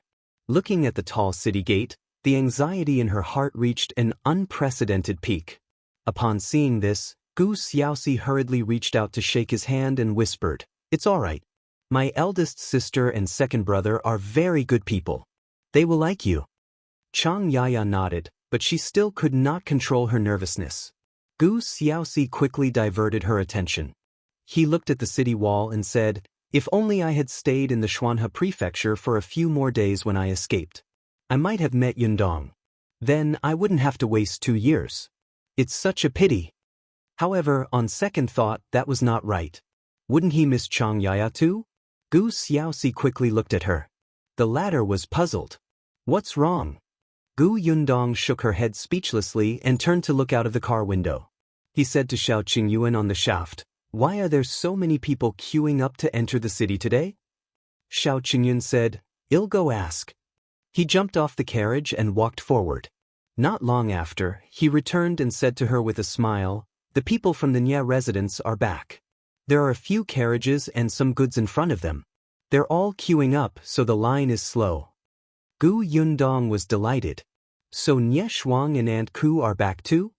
They had gone to the capital and been there for a few months. Previously, they said that it was because of Nye Kong. Now that they were back, the problem must have been resolved. "I think so." Xiao Qingyuan nodded. Do you want to go and greet them? Gu Yundong looked up at the long line and then turned back to look at youngest Uncle Gu. She said, another day. They just came back today. I'm afraid they're very tired. It's better to bring youngest uncle home first. Okay. Xiao Qingyuan got into the shaft again and slowly moved forward with the team. When they entered the city, the sky was already a little dark. Xiao Qingyuan sped up and drove straight to the small courtyard. Gu Xiaoxi wasn't familiar with the prefectural city, but he could tell that it had changed a lot from the last time he came. It had only been 2 years, but it felt much more prosperous. Yundong said that she had a shop in Xuanhe Prefecture. How powerful was she to open a shop in the prefectural city? He had been looking for the shop called Gus along the way, but unfortunately he couldn't see it. The carriage only gradually slowed down when it entered the school district. Unexpectedly, when it was about to reach the entrance of the alley, Xiao Qingyuan suddenly stopped. Gu Yundong had just lifted the curtain to look outside when she saw a few familiar children playing at the entrance of the alley. She was about to greet her when Gu Yunke saw her. The girl immediately rushed over like a cannonball and shouted happily, eldest sister, you're back?" Hearing the crisp voice, Gu Xiaoxi hurriedly lifted the curtain and saw that lively figure running in front of her. Gu Xiaoxi found the shape of the girl quite familiar. Xiao Qingyuan carried her into the carriage. The little girl immediately crawled in and threw herself into Gu Yundong's arms. Eldest sister, you're finally back. Father and eldest aunt are waiting for you. In order not to make them too sad, I dragged second brother and cousin to the alley to play. This way, I can see you the moment you come home. Am I very smart? She puffed out her chest and looked like she wanted to be praised. Gu Yundong laughed uncontrollably and nodded vigorously. Yes, Kiki is the smartest. Come, meet uncle. Chapter 1146. Too tragic. Chapter 1146. Too tragic. Gu Yundong turned the little girl around so that she could greet Gu Xiaoxi. Gu Xiaoxi looked at her with a face full of excitement and tears in his eyes. 2 years ago, she was a little girl who could only sleep in a wicker basket and could not even walk. Now, she could run and jump healthily. That's good. Are you Kiki? The little girl nodded vigorously. Are you uncle? Gu Xiaoxi reached out and carried the little girl over. Yes, I'm your uncle. Little Kiki has grown taller and prettier. The young lady immediately covered her face shyly. Then, she paused and lowered her head. She took out a date from her small bag and stuffed it into Gu Xiaoxi's mouth. After some thought, she took out dried fruits and placed them in his hand. Then, she raised her head and looked at him carefully. She muttered softly, "You're still too thin." Hence, she continued to dig around in her bag. After taking out a handful of melon seeds and stuffing them into the pocket of her clothes, she removed the entire bag from her neck. After a moment of silence, she gritted her teeth and stuffed it all into Gu Xiaoxi's arms. Gu Xiaoxi was speechless. Gu Yundong almost died of laughter when she saw the fearless expression on her face. Why did you give all your precious snacks to youngest uncle? Out of sight, out of mind. The little girl focused on Gu Yundong and said, Eldest aunt said that younger uncle had suffered a lot. He must not have been able to eat his fill in the past 2 years, and his clothes are not warm. He might even be missing an arm or a leg. That's really pitiful. I saw just now that what eldest aunt said is actually true. Younger uncle is so thin that he doesn't have any fat. I'll give him some nourishment.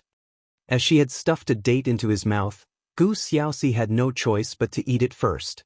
He had just finished eating and was about to speak when he was so frightened that he almost swallowed the core. He quickly coughed twice. Chang Yaya quickly made him spit out the core and let him take a sip of water from the water bag. Only then did he catch his breath. The little girl looked puzzled. Was that datia euro poisonous? Gu Xiaoxi waved her hand, smiled, and hung the small bag back around her neck. He said, Little uncle is quite good. He's not very miserable. Yes, you are. I really am not. It's too tragic. The little girl was very determined. Gu Yundong held back her laughter. 2 voices finally came from outside. Eldest sister, let's go home first. Father and aunt are waiting at home. That's right. My mother and uncle must be anxious. Yunshu and Yuanji were a step behind Kiki, so when they saw Kiki being carried into the carriage, they noticed that other than eldest sister and uncle, there was also a woman in the carriage. This should be little Aunt Hong Xiaoni, right? Although they were also very excited and happy, they were already men now. Men couldn't casually squeeze in, so they stood by the carriage and waited until they were almost done speaking before reminding them. Gu Xiaoxi looked at the two children standing in front of the carriage, his eyes shining. Yunshu Yuanji. Uncle. Uncle. Welcome home. Gu Xiaoxi was excited. Really, they were all here. It was great that everyone was here. Uncle, sit down first. Let's go back. Yunshu and Yuanji immediately turned around. They didn't get into the carriage but ran back to the alley. Gu Xiaoxi became even more excited and did not notice that Gu Yunke was looking at Chang Yaya curiously. It was Gu Yundong who introduced them. This is little aunt. Chapter 1147. Finally reunited. Chapter 1147. Finally reunited. When the carriage arrived at the small courtyard, Gu Dajiang and Gu Dafeng were already standing at the door and looking over anxiously. Seeing that the carriage had stopped, the two of them hurriedly went forward and lifted the curtain. They happened to meet Gu Xiaoxi, who had also come out. The three of them were stunned for a moment. Then, Gu Dafeng's eyes turned red. It's little brother. It's little brother. You've grown up and lost weight. Tears welled up in Gu Xiaoxi's eyes and he immediately jumped down from the carriage. Big sister. Gu Dafeng grabbed his hand and sized him up for a while. Did you suffer a lot? It's fine. Let's go home. With eldest sister and second brother around, you don't have to be afraid of anything in the future. Gu Dafeng grabbed his hand, her heart aching. He had really lost weight. Although he had never been fat when he was in old Gus' house, he was not so thin that he had lost his appearance. It was obvious that he had suffered a lot. Gu Dajiang stood at the side and slowly calmed down. Seeing that they were standing outside the door, he quickly said, all right. Go in first. Don't block the road. The group quickly entered the courtyard. Only then did the alley go smoothly. However, the neighbors were still very curious. Why was the Gu family always so lively? Which relatives had come? There was a heated discussion outside the door, but behind the door, there was already an excited scene. Gu Dajiang patted Gu Xiaoxi's shoulder and sighed. You've grown up. It had been 2 years since they last met, but there was a hint of frost on his face. Gu Xiaoxi wiped her face. Second brother, I'm sorry. Back then, I lost my sister-in-law and niece. You clearly entrusted them to me, but I still owe you. All right, let's not talk about this. It's all in the past. Yundong and the others are fine. Don't take it to heart and add to your burden. As Gu Dajiang spoke, he saw Chang Yaya standing at the side. He immediately smiled and asked, Is this your wife? Gu Xiaoxi suddenly came to his senses and hurriedly pulled the extremely nervous Chang Yaya to his side. He said, Yes, this is my wife. Eldest sister, second brother, I didn't tell you guys about my marriage. Don't be angry with me. Sai, why should we be angry? We're too happy. Gu Dafeng waved her hand and pulled Chang Yaya to her side. She sized her up for a while and said with a smile, You're Xiaoni, right? You're really good looking.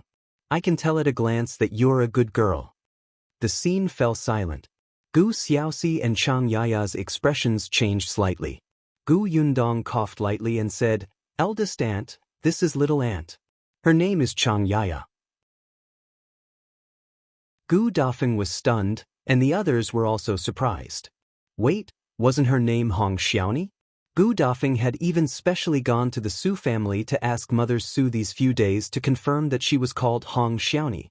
Gu Xiaoxi said, Big sister, her name is Chang Yaya. As for Hong Xiaoni Euro, I have nothing to do with her anymore. Anyway, things are a little complicated. I'll tell you guys later. Gu Dafeng nodded repeatedly. I was wrong. I deserve to be punished. Your name is Yaya, right? Don't be nervous. Live a good life with Xiaoxi in the future. I will love you too. It was obvious that Chang Ya was an obedient and diligent girl. In eldest Aunt Gus' eyes, Gu Xiaoxi was like her son. Now, she looked at Chang Yaya as if she was her daughter-in-law. Chang Yaya pursed her lips and nodded slightly, still looking very nervous. When the group finally sat down and began to talk, Chang Ya finally heaved a sigh of relief. Chapter 1148. Fortunately, it's you. Chapter 1148. Fortunately, it's you. Gu Xiaoxi was the first to explain the situation between Chang Yaya and Hong Xiaoni. She briefly recounted how he and Hong Xiaoni had arrived at Great Rock Village, how they had lived in Great Rock Village, and how she had wanted to enter the Chiu mansion as a concubine some time ago, so she had colluded with the Zhou chief to plot against him and Chang Yaya. In the end, she had met Gu Yundong. The house was silent except for Gu Xiaoxi's calm voice. After he finished speaking, Gu Dafeng suddenly slapped the table. Why is this woman so vicious? If she wants to climb up the social ladder, so be it. Would Xiaoxi stop her from going? She insisted on harming two innocent people.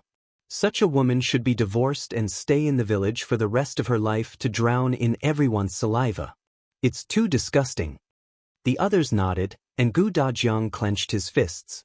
After a while, he looked at Xiao Qingyuan, who inexplicably felt a chill run down his spine. Unexpectedly, Gu Dajiang said, "Fortunately, it was you and Yundong who went to Great Rock Village.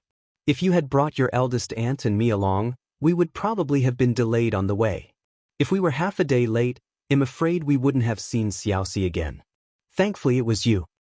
Therefore, he did not pursue the matter of Xiao Wen's absence. Gu Dajiang was a smart person. Xiao Wen wasn't among the things Gu Xiaoxi had said. In addition, they hadn't seen him when they returned to the small courtyard this time. Gu Dajiang guessed that Xiao Wen might not have followed them to Great Rock Village. This brat a euro. When Gu Dafeng heard Gu Dajiang's words, he looked relieved and afraid. That's right. It was so close. I almost didn't make it in time.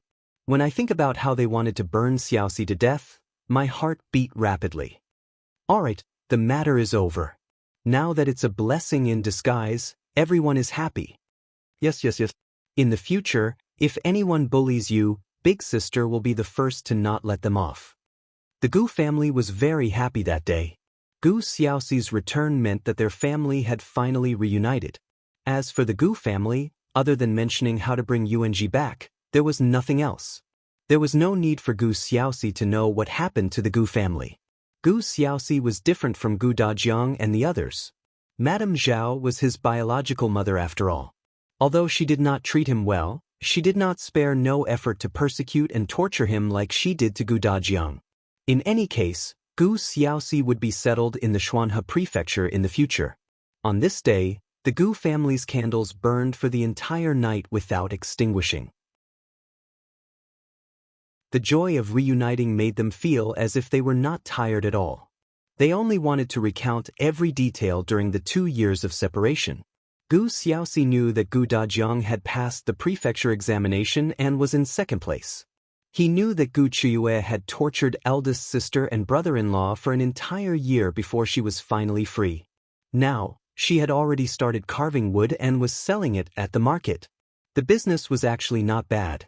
He knew that Yundong not only had a shop in the prefectural city, but he also had a workshop and fruit forest at home. He knew that Yunshu and Yuanji were both studying in school. He knew that Yunka had become a foodie who was especially passionate about cooking. He knew that his sister-in-law's condition was under control. As long as they found Bai Musi, she would be completely cured. Their lives were getting better and better. In the end, Gu Dafeng asked Gu Xiaoxi, "Although you and Yaya have signed the marriage contract, you still have to hold the banquet. After all, Yaya abandoned everything and followed you all the way here. We can't let her suffer."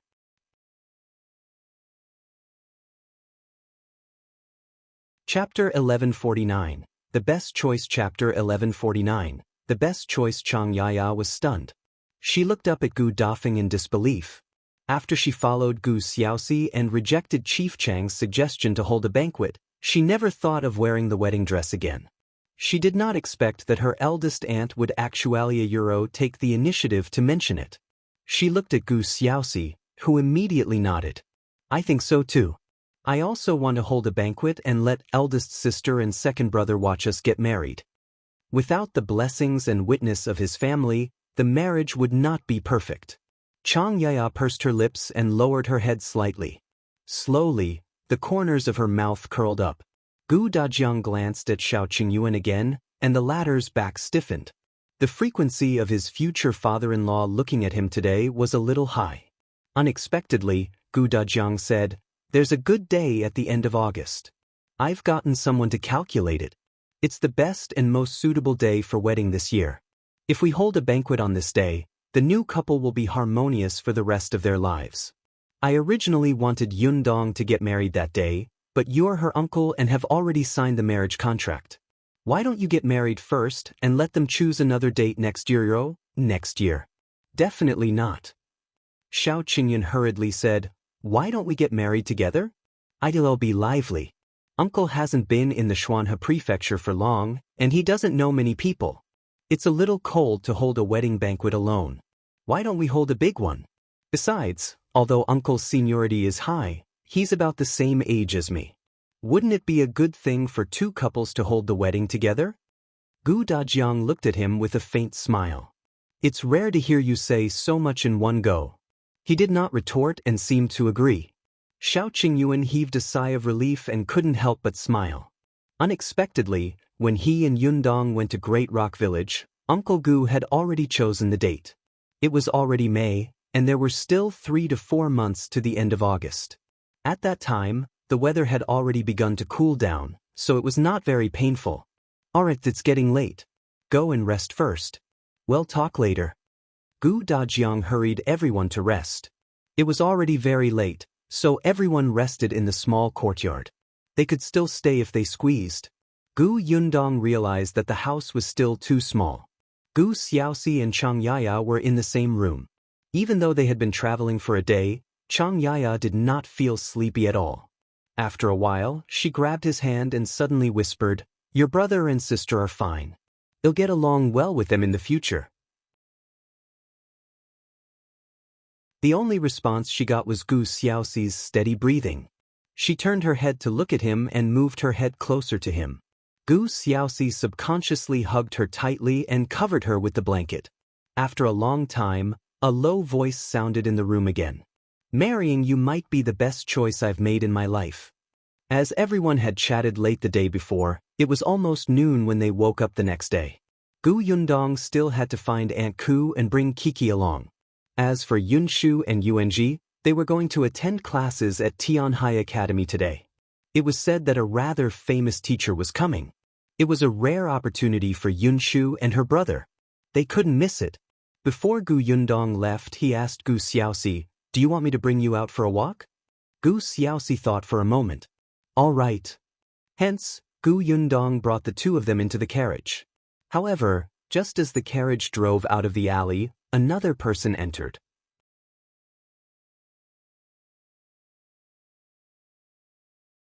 Chapter 1150, Get Out of the Carriage. Chapter 1150, Get Out of the Carriage. The 4-person party became a 5-person party. Gu Yundong looked at Xiao Qingyuan speechlessly. "Don't you have to report to the prefecture magistrate?" "There's no hurry. It doesn't matter if he waits a day or two. They'll ask Aunt Ku about the situation in the capital." They went to Aunt Kes' house, but she was not there. The neighbors said that she went to New Tea Pavilion. Gu Yundong did not expect Aunt Ku to be so dedicated to her work. She had just returned and had already gone to work the next day. The carriage could only turn around and head towards New Tea Pavilion. However, halfway there, Gu Yundong chased Xiao Qingyuan and Gu Xiaoxi down.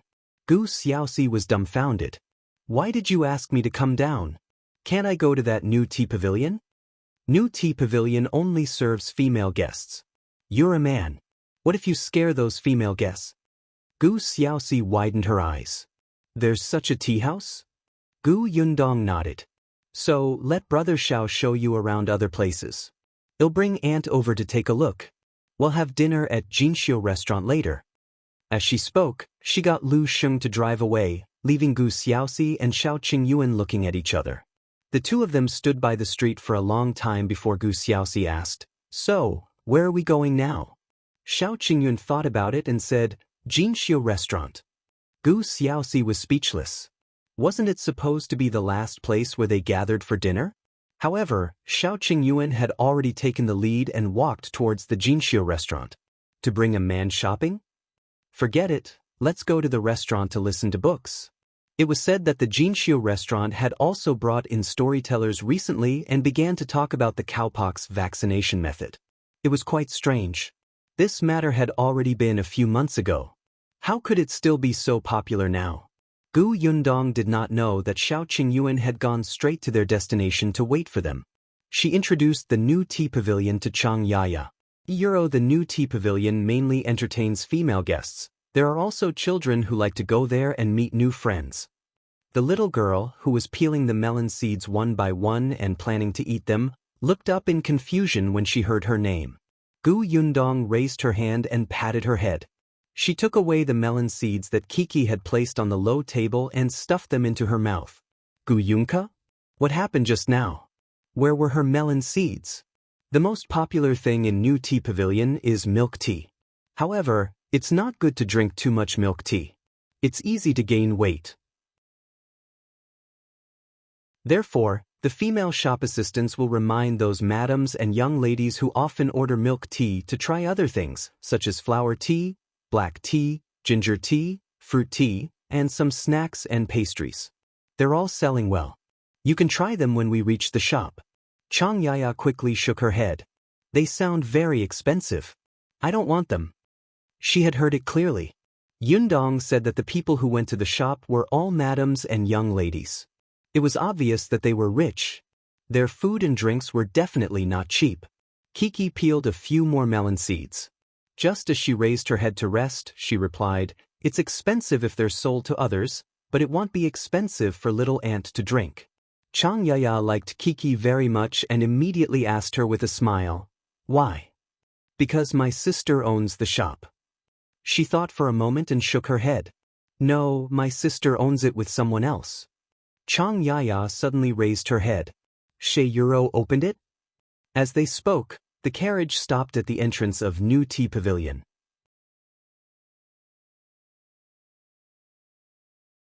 Chapter 1151. She's Too Attractive. Chapter 1151. She's Too Attractive. Gu Yundong was the first to get out of the carriage. She carried the little girl who was busy stuffing melon seeds into her mouth. When Chang Yaya came down, she was shocked. This was New Tea Pavilion? Wasn't it just a small shop? It was actually so big. Moreover, this New Tea Pavilion was too beautifully renovated and rich. There were actually 2 floors, and it was filled with guests, all of whom had high statuses. Chang Yaya could not move her feet for a moment. It was only when Kiki blocked her and Gu Yundong from both sides that she brought her into New Tea Pavilion. Gu Yundong had not been here for a while. The New Tea Pavilion was even livelier than before. It was not even noon, but the lobby on the first floor was already full. The shop assistants were a little busy. Lan Hua was also there. She had just returned from delivering a cup of milk tea. When she saw Gu Yundong, her face lit up and she hurriedly welcomed him. Boss Gu, you're here. What do you want to drink? They'll send it to you. There was an empty room in New Tea Pavilion for the owners. Gu Yundong only sat in the other rooms when she first came. Later on, she went to specific rooms. Gu Yundong looked around and asked her, Where's Aunt Ku? Aunt Ku and Madame Chiu are talking inside. They seem to be discussing something. They'll call them. Lan Hua was about to leave. Gu Yundong stopped her. No need. Let's wait for them to discuss it first. This is my aunt. Bring us 2 cups of milk tea and 1 cup of milk for Kiki. All right, boss. Gu Yundong brought Chang Yaya, who was very cautious and did not know where to put her hands and feet, into the backyard. Only then did Chang Yaya realize that this New Tea Pavilion not only had 2 floors, but there was also such a huge courtyard at the back that had so many rooms. Kiki led the way with familiarity. She didn't expect to almost bump into a young lady just as she turned a corner. The young lady was about Kiki's age. Her face was filled with tears, as if she had just cried. Kiki thought that she had scared her to tears. She quickly touched her face and felt that it was not scary. Then she said nervously, I'm sorry. I walked too quickly. Don't cry. Does it hurt? I'll blow on it for you, okay? Let me tell you, my blowing is especially good. My brother fell and he was painful. I'll blow on him and he'll be fine. Really? The young lady opposite her was stunned. Before she could say anything, a servant girl ran over from afar. Fifth Miss, so you're here. Why did you run out? Why didn't you tell me? What if we can't find you? The fifth Miss said unhappily, third sister and fourth sister both despise me for being young and don't bring me along to play. I don't care. I don't want to play with them anymore. I've found a new friend. I'll ignore them in the future and won't give them anything to eat. Then she grabbed Kiki's hand and snorted at the maid. Kiki blinked. So she had made new friends again? Was she so attractive? It was unbelievable. The servant girl did not know whether to laugh or cry. It was useless to snort at her. She was just a servant girl. She could not force third Miss and fourth Miss to play with her. She looked up and was stunned when she saw Gu Yundong. Are you Boss Gu? Gu Yundong nodded. I am. She smiled at the little girl and asked, what happened? The maidservant shook her head. How could she tell anyone about her master? However, the fifth young lady was very angry and said it out loud.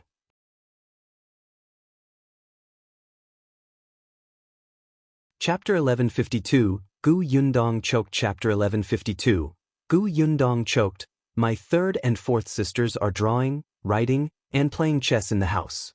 I want to play too, but they say that I'm young and won't play with me. How am I young? I'm already 4 years old. When Kiki heard this, her eyes lit up. You're 4 years old? I'm 5. Why don't you be 5 too? This way, we'll be the same age and can play together. Fifth Miss held her hand. Really? Then that's fine. I'll be 5 years old.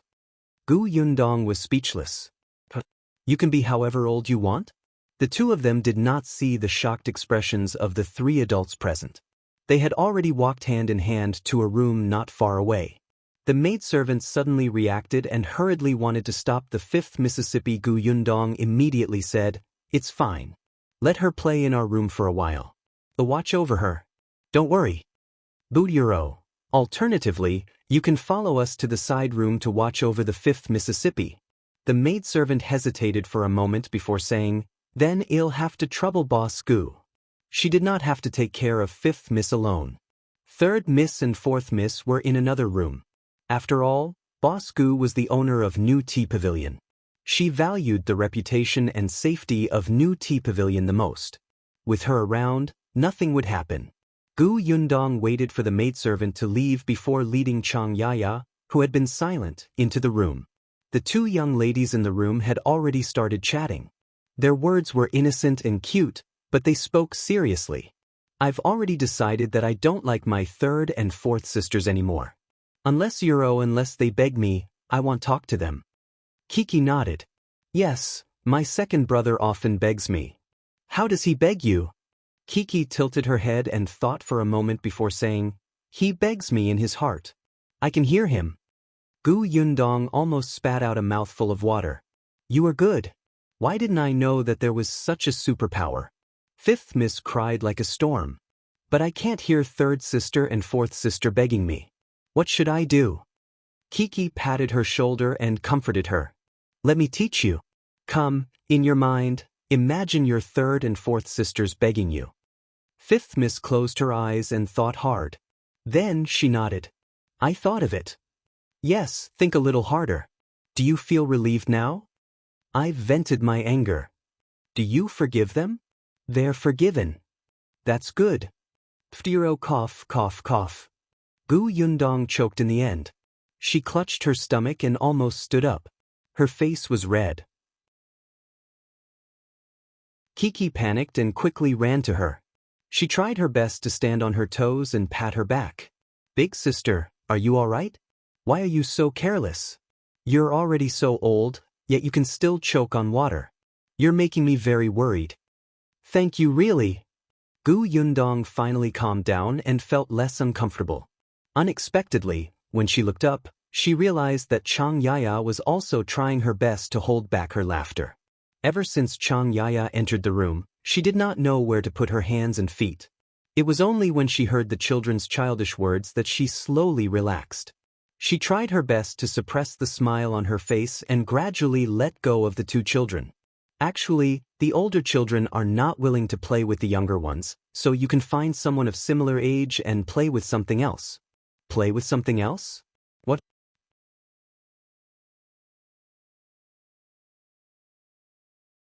Chapter 1153. Something Kids Play with. Chapter 1153. Something Kids Play with. Fifth Miss tilted her little head and looked curious. I know how to flip a flower rope and pitchpot, but they still despise me for being too young and say that I don't have the strength. Chang Yaya was stunned. Many things played by children from the countryside flashed across her mind, such as jumping on a horse, throwing mud, hitting a rat, throwing stones, and so on. However, these things did not seem to be suitable here. These children were all young ladies from wealthy families. They played elegantly. Didn't they hear what she said just now? Drawing, playing chess, and writing. No one was willing to get mud on them. Facing Fifth Miss' expectant gaze, Chang Yaya instantly felt a little guilty. She could not help but look at Gu Yundong, who stroked her chin thoughtfully. After a while, she suddenly said, "That's a problem. I have an idea, but it will take some time." As she spoke, she stroked Fifth Miss' head and said softly, "I have something fun here, but I haven't made it yet. You have to wait for a while. Can you play with Kiki first? When it's done, Kiki will be the first to invite you over to play, okay?" Fifth Miss instantly shifted her gaze and met Gu Yundong's eyes. Her face was filled with excitement. "Something fun? What is it?" "You'll see. Be patient." "Okay." Fifth Miss was comforted and immediately went to flip the flower rope with Kiki. Lan Huar quickly brought in milk tea and milk. Gu Yundong gave Chang Yaya a cup. Chang Yaya only felt that the cup was filled with a sweet fragrance. She could not help but swallow her saliva and lower her head to take a careful sip. Then her eyes lit up. It was really delicious. No wonder so many madams and young ladies like to come to New Tea Pavilion. The thing called milk tea could really make one's tongue taste sweet. Chang Yaya's face was filled with happiness. After drinking half a cup, she suddenly came to her senses. She hurriedly put down the cup and turned to look at Gu Yundong. Unexpectedly, Gu Yundong took out a piece of paper and a brush from somewhere and was seriously drawing something. She carefully leaned over and looked at it carefully, but she didn't understand. But seeing how focused Gu Yundong was, she did not dare to make a sound to disturb her. She simply watched the two children play. Occasionally, she would take a sip of milk tea and look at the scenery outside the window. Such a quiet and comfortable atmosphere was a lifestyle that Chang Yaya had never experienced before. If only Xiaoxi was here too. As she was thinking, there was a knock on the door. Chang Yaya was shocked and quickly stood up to open the door. There were two middle-aged women standing at the door. When Chang Yaya saw their expressions, her body instantly became stiff and reserved. Fortunately, Gu Yundong's voice quickly sounded from behind. "Madam Chiu, Aunt Ku, you're here. Come in quickly." Chang Yaya immediately made way to let the two in. Madam Chiu was slightly stunned when she saw Fifth Miss playing at the side. When Kiki saw Aunt Ku smiling sweetly at her, she didn't rush over and throw herself into her arms because she still had to accompany her heartbroken friend who had been abandoned by her two sisters. Gu Yundong introduced Chang Yaya to them before saying, "I heard from Lan Huar that you went to discuss something. It seems to be quite important. What is it? Do you want to tell me?" "There's indeed something I want to resolve. Since Boss Gu is here, let's discuss it together." Madam Chiu nodded and sat opposite Gu Yundong.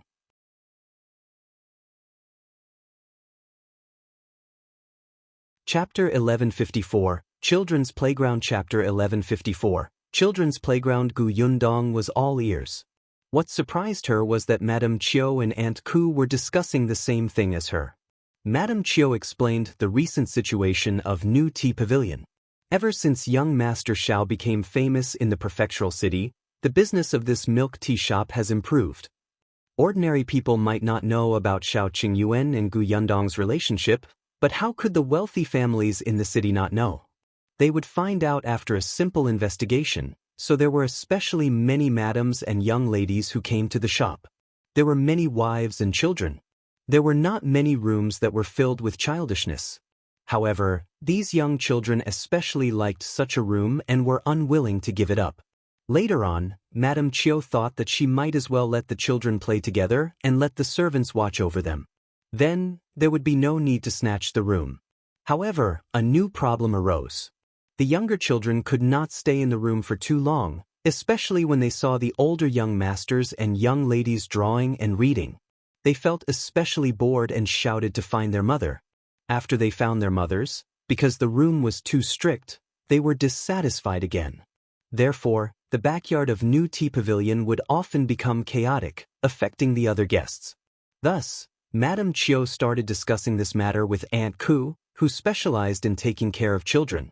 Gu Yundong smiled when she heard that. She turned the piece of paper that she had just drawn around to show them. Madame Chiu tilted her head and stared at it for a long time, but she couldn't figure it out. She asked in confusion, "What is this?" "This is called a slide. It's specially for children to play with. There are also small swings beside it, small wooden horses, and seesaws. When the time comes, the young children who can't sit still can come to this area to play." The backyard of New Tea Pavilion was big enough. They could specially open a large room with soundproof walls. The ground was covered with a thick carpet, so they were not afraid of the child falling. They also found 2 people to specially look after the child. These kids would love it, she thought. New Tea Pavilion's business was booming, and problems followed. When faced with such a situation, they naturally had to think of a way to resolve it. Gu Yundong used to like the children's area specially set up by some restaurants. When adults ate, they chatted for a long time. Most of the children were impatient and could not sit still. Their parents could not let them run around in the restaurant. At this time, the children's area was very convenient. Madame Chiu's eyes lit up as she listened to Gu Yundong's explanation. There was no need for a large space. There was no need for them to stay quietly. They would not despise the room for not being child-friendly. Good, very good. Madame Chiu clapped her hands and said, "Let's do that. Boss Gu, are you going to do this?" Gu Yundong thought of Bianhon. His uncle's legs were much better now. He used to be a carpenter, so carpentry was not a problem. However, carpentry jobs were not easy to find, so he gradually began to carve some exquisite things. The slide could be made of many small wooden blocks. Bianhon was used to carving, so he must be very careful and patient when making this thing. At the same time, she would take care of her uncle's business. This was a huge deal. Gu Yundong nodded. "All right, leave this to me." The few of them discussed the design carefully again. Madame Chiu went out to work in satisfaction and took the sleepy 5th miss away. Only Aunt Ku was left in the room. Gu Yundong then asked about her trip to the capital.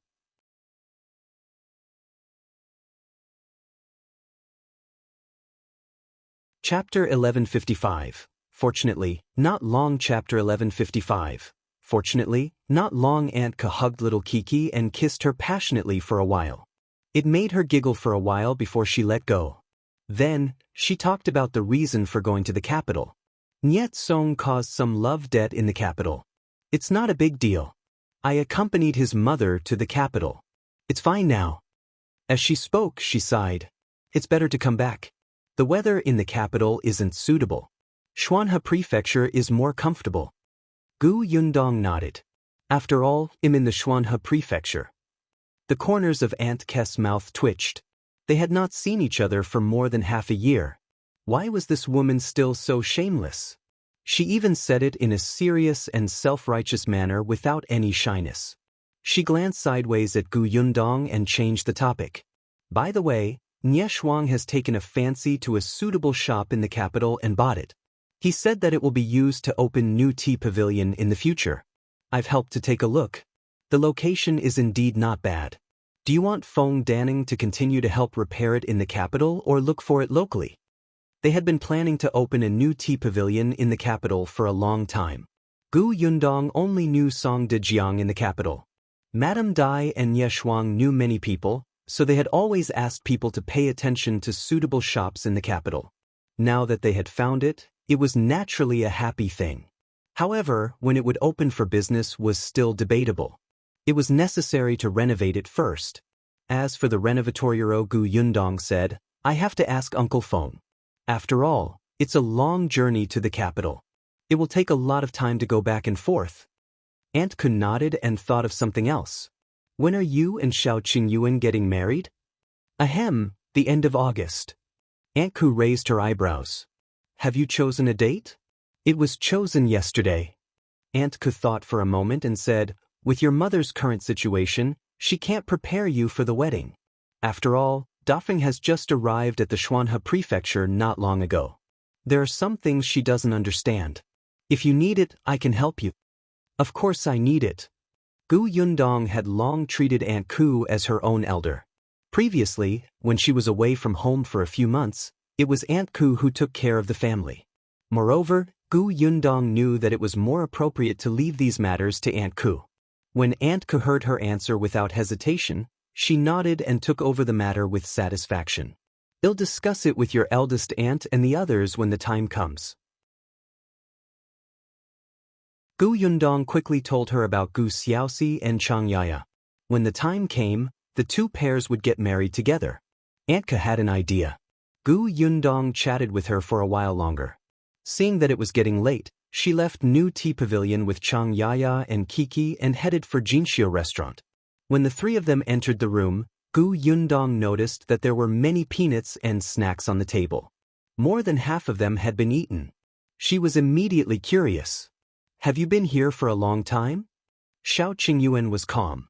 Not long. Gu Xiaoxi smiled. I've heard 3 stories from the storyteller. It's really nice. Gu Yundong, €1. Chang Yaya immediately sat beside Gu Xiaoxi and asked softly, what story did you tell? I'll tell you when we get back. He whispered into her ear. Xiao Qingyuan coughed lightly as if nothing had happened. He raised his voice and called out to the waiter outside, serve the dishes. Gu Yundong held back her laughter. After dinner, the few of them stopped shopping. Now that the weather was gradually getting hot, they would often be covered in sweat when they went out in the afternoon. Gu Yundong brought them to Xingtao Street to look for eldest Aunt Gu.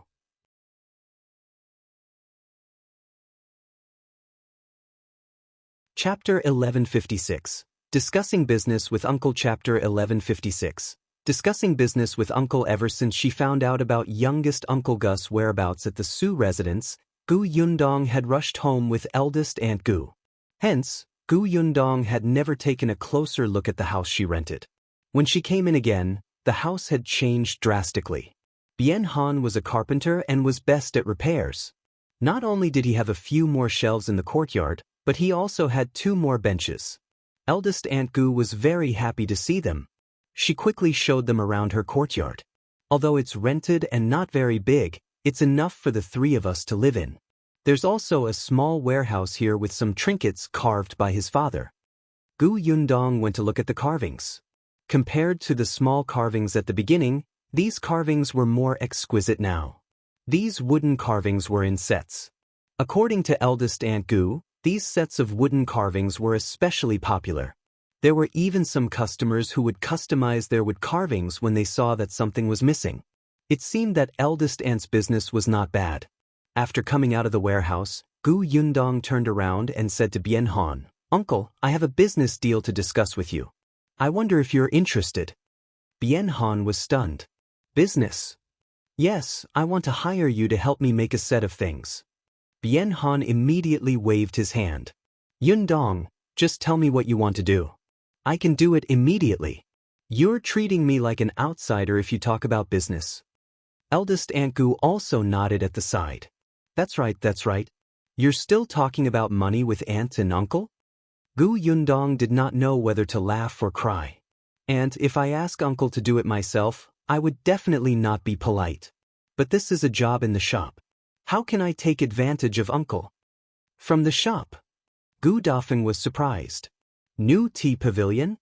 Gu Yundong nodded. Gu Dafeng immediately became excited. New Tea Pavilion was not Yundong's own business. Of course, the accounts had to be clearly divided. She did not refuse. Then what else does the New Tea Pavilion need him to do? Do you want to carve things? Do you have any requirements for wood? Bien Han rubbed his hands excitedly as he listened from the side. New tea pavilion's business. From Yundong's words, it was a big business. Among the people present, only Chang Yaya knew what kind of job it was. Xiao Qingyuan and Gu Xiaoxi were both confused. Gu Yundong entered the house with a smile and showed Bien Han the drawings he had made earlier. This is a slide. It's not a small carving. It's a bigger one. It's for children to play with. Can Uncle make it? Bien Han took the blueprints over. He could not understand the blueprints at first, especially the blueprints drawn by Gu Yundong. Only someone like Feng Daning, who had worked with her before, could understand them at a glance. However, Bien Han had been staying in the small courtyard for the past few days. Gu Yundong and Gu Dajiang had painted a lot, so he would also ponder over it. In addition, a portion of the set of things he had carved previously had been drawn by Gu Yundong, so he was quite familiar with this. However, the blueprint this time was of a larger size. He needed Gu Yundong to explain it to him in detail. Bien Han's eyes lit up as he listened. He looked at the blueprint again and again. After a while, he said, "Independent Illinois, try it first and make a small one first." Seeing how cautious he was, Gu Yundong felt that there was no problem. Bien Han immediately took a piece of wood and began to work while Gu Yundong and the rest went to the Su residence.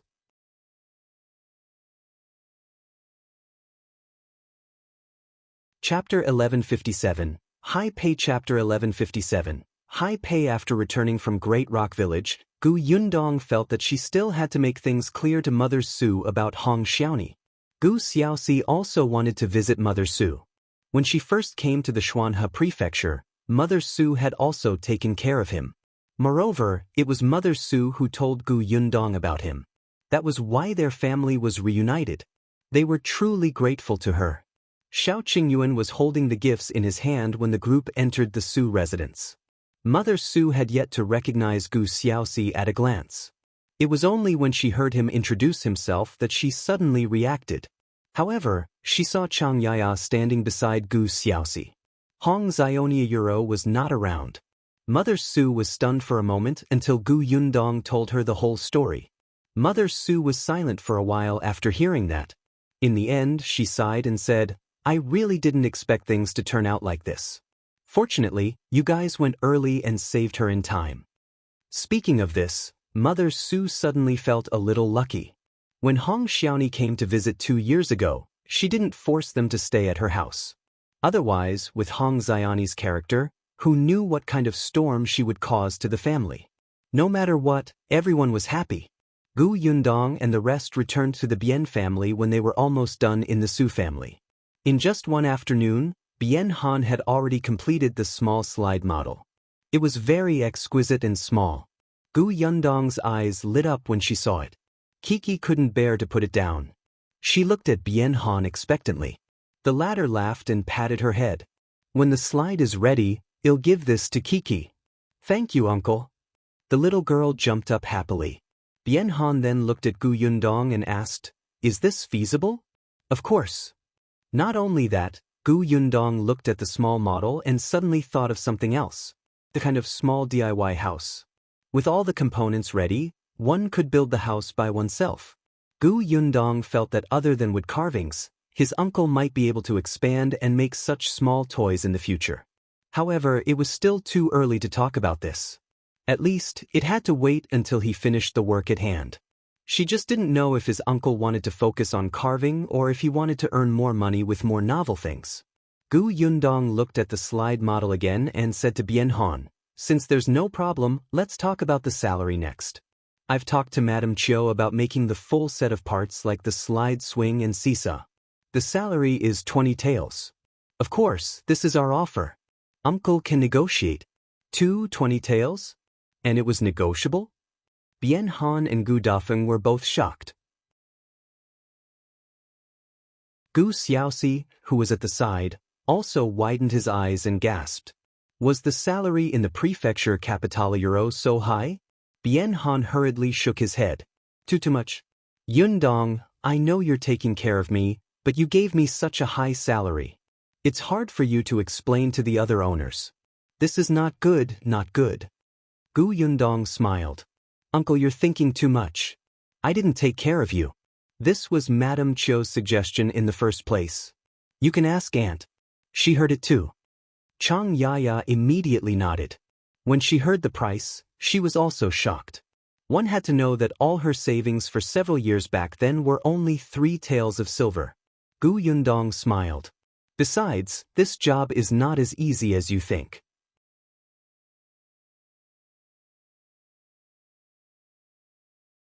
Chapter 1158.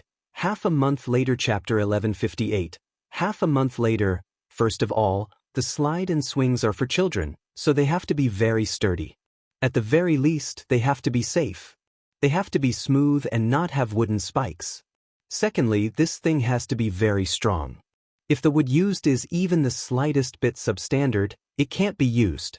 Secondly, this slide requires a year of after-sales maintenance in the future. Bien Han was puzzled.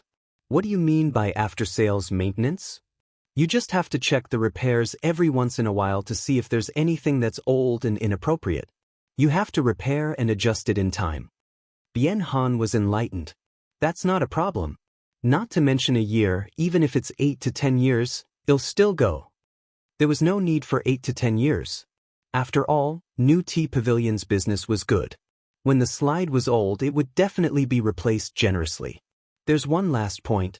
Uncle, your legs have just recovered after all. Some rough and tiring work is still not suitable for you. I'm thinking, can we hire a small worker to help? Bien Han was stunned. He had really never thought about this. But what Gu Yundong said made sense. It was not easy for him to treat his leg. If it broke again because of this, it would be a huge loss. But who should he hire? Bien Han was conflicted. Gu Xiaoxi hurriedly pointed at herself and said, I, brother-in-law, I can help you. Bien Han turned to look at him, and his eyes suddenly lit up. Yes, Xiaoxi had just arrived at the Xuanhe prefecture, and she didn't have any work to do now. He was also young and capable, and he was family. He didn't have to worry about leaking Yundong's blueprint. He was the most suitable candidate. Alright, then help me. Well, split the money we earn equally. Gu Xiaoxi hurriedly waved her hand. How can we split it equally? I'm just a helper. I don't know much about carpentry. If we split the wages equally, what kind of person would I be? Budiro, Gu Xiaoxi said, if we split it equally, I'll quit. Seeing this, Gu Yundong could only say to Bien Han, Uncle, it's indeed not appropriate to split it equally. Why don't we do this? Since Uncle is here to help, you'll give him the salary of the workers in the prefectural city. How about that? Bien Han thought about it and nodded in agreement. In the following days, Bien Han and Gu Xiaoxi started to get busy. Because they had to check the location and size of the rooms, the closing time of the New Tea Pavilion had been adjusted for the past few days. It was brought forward by an hour. After the guests had left, Bien Han brought Gu Xiaoxi to take a look at the location. When he was almost done with his research, he started to do it. Because of this, Chang Yaya stayed with Gu Xiaoxi at the Bien family's house and took care of their meals and daily necessities. Anyway, Yuanji and Yunshu had already returned to Fengkai County to attend classes. Hence, the couple also had a room to stay in and it was not crowded. Bien Han temporarily stopped carving, so Gu Dafeng naturally had less time to go to the market. Hence, she and Aunt Ke prepared for the wedding of Gu Yundong and Gu Xiaoxi. With Aunt Ke's suggestion, Gu Dafeng felt much more at ease. From the beginning, she was afraid that she would not do well. After all, she was just a countryside woman. If she was preparing for the wedding, most of it would be arranged according to the standards of the countryside. However, Yundong and Qingyuan's identities were different now. If they were doing the countryside style, they would look much more petty and would be laughed at. With Aunt Ku around, Gu Dafeng only needed to help from the side and learn more about the rules here. Half a month later, the slide of New Tea Pavilion was finally completed.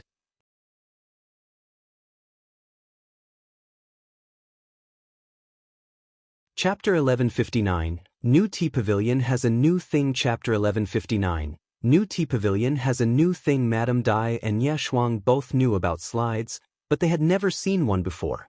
They had only heard Madame Chiu give them a rough idea. Gu Yundong had always been proficient in publicity, And it was the same this time. 2 days ago, she had already informed the guests that New Tea Pavilion would be launching new things today. They were specially prepared for guests with children at home. Everyone was interested when they heard that. The things in New Tea Pavilion had always been novel and would not disappoint anyone.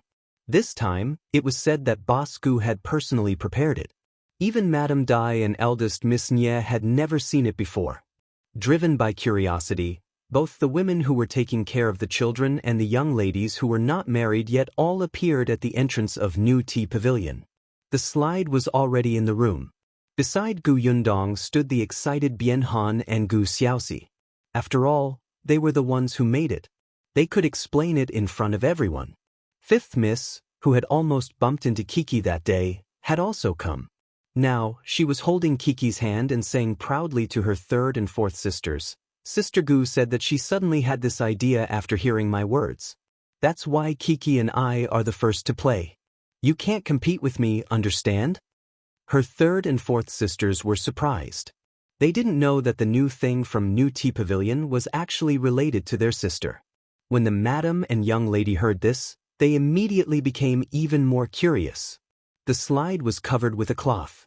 Madame Dai was holding a corner in her hand, and so was Nye Shuang. Someone said impatiently, shouldn't we pull it open? Everyone is almost here. Madame Dai looked at Gu Yundong, who nodded. Madame Dai and Nye Shuang took a deep breath. Their eyes were also filled with anticipation as they reached out and pulled down. With a crash, the cloth on the slide fell to the ground, revealing what was inside. Everyone focused their gazes and saw a strange-looking large object standing in the middle. Everyone did not understand. They only knew that this thing had a ladder. After going up, there was a small house, but the roof of the house was in the shape of a mushroom. It looked especially bright and interesting. There were 2 slipways beside the house. One was straight, and the other was circular. On the other side of the house was a net. There were handrails on both sides that allowed people to walk over. After passing through the net, there was a small roof. The roof was in the shape of a windmill. It looked like they were in the suburbs and free. There was also a slide here that was slightly higher. There was a fence beside the entire large object. The fence was also shaped. There were even paintings on it. They looked like some small animals and were very cute. Everyone could not help but be curious. What is this? It looks strange. I've never seen it before. Of course you haven't seen it before. Otherwise, how can it be called a novelty? Even Madame Dai and Nye Shuang could not understand it after sizing it up for a long time. Gu Yundong gave Bien Han an encouraging look. Bien Han took a deep breath and tugged at his sweaty palms. He took a step forward and said, Ladies and gentlemen, you must be very curious about this thing. Let me introduce it to everyone. This thing is called a slide. It's specially designed for children between 3 and 6 years old. Bien Han was stunned for a moment when he saw that everyone's gaze was on him. However, he quickly pinched himself and recited the words he had practiced at home hundreds of times.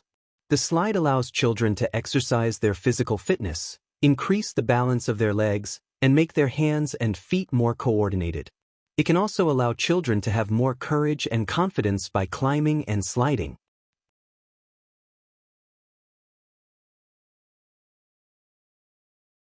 Chapter 1160, Envy. Chapter 1160, Envy. Everyone was a little surprised.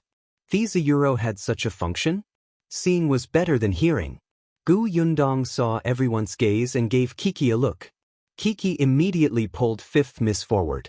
When they reached the stairs, she turned to Fifth Miss and said, Don't be afraid. Just follow me. It's very fun. Fifth Miss was not afraid at all. She was eager to give it a try and nodded vigorously. Kiki started to walk up the stairs. Fifth Miss immediately followed her obediently. Her mother wanted to pull her, but she couldn't. The 2 girls entered the mushroom house one after another and sat down. Gu Yundong went forward and adjusted their postures before nodding. Kiki moved her butt and slashed down with a swoosh. Fifth Miss followed closely behind and shouted excitedly, I'm coming down, I'm coming down. It's so fun. There was a blanket at the bottom of the slide, so she was not afraid of falling and colliding. After the 2 girls slid down, They immediately turned around and climbed the stairs again. Everyone was speechless. The two of them went to the net again and passed by another windmill house. They rode down on the rotary slide. That was not all. The two of them became more and more excited as they played. When they slid down, they went to climb the ladder or walk the net. They went back and forth a few times, making the other children beside them envious. They revealed longing expressions. The ladies and young girls present actually felt that it was quite interesting, but this slide was too small for them. It was impossible for them to play even if they wanted to. Hence, when Kiki and Fifth Miss tried to climb the ladder for the third time, they were caught by Third Mississippi. She asked excitedly, "Fifth sister, is this slide really that fun? What does it feel like to go up?" It felt a little high when I first walked up. But with Kiki around, I'm not afraid at all. Kiki held my hand and it was very firm. When I went down the slide, I felt like I was flying. It's too interesting. But right, there's also that net. When I first left, I thought I would fall, but I didn't. After all, the net is small. I'm too big. After saying that, she broke free from Third Miss' hand and ran over again. When the other children heard this, they couldn't take it anymore and wanted to play too. "Mother, I'm not afraid of heights at all. I want to go. I want to go through that net. I'm very big too. I want to slide down. I want to fly." The madams and young ladies present had a headache from the noise, but some were deep in thought. Perhaps it could really improve a child's courage? The height of this slide was indeed average for them, but it was a little high for children.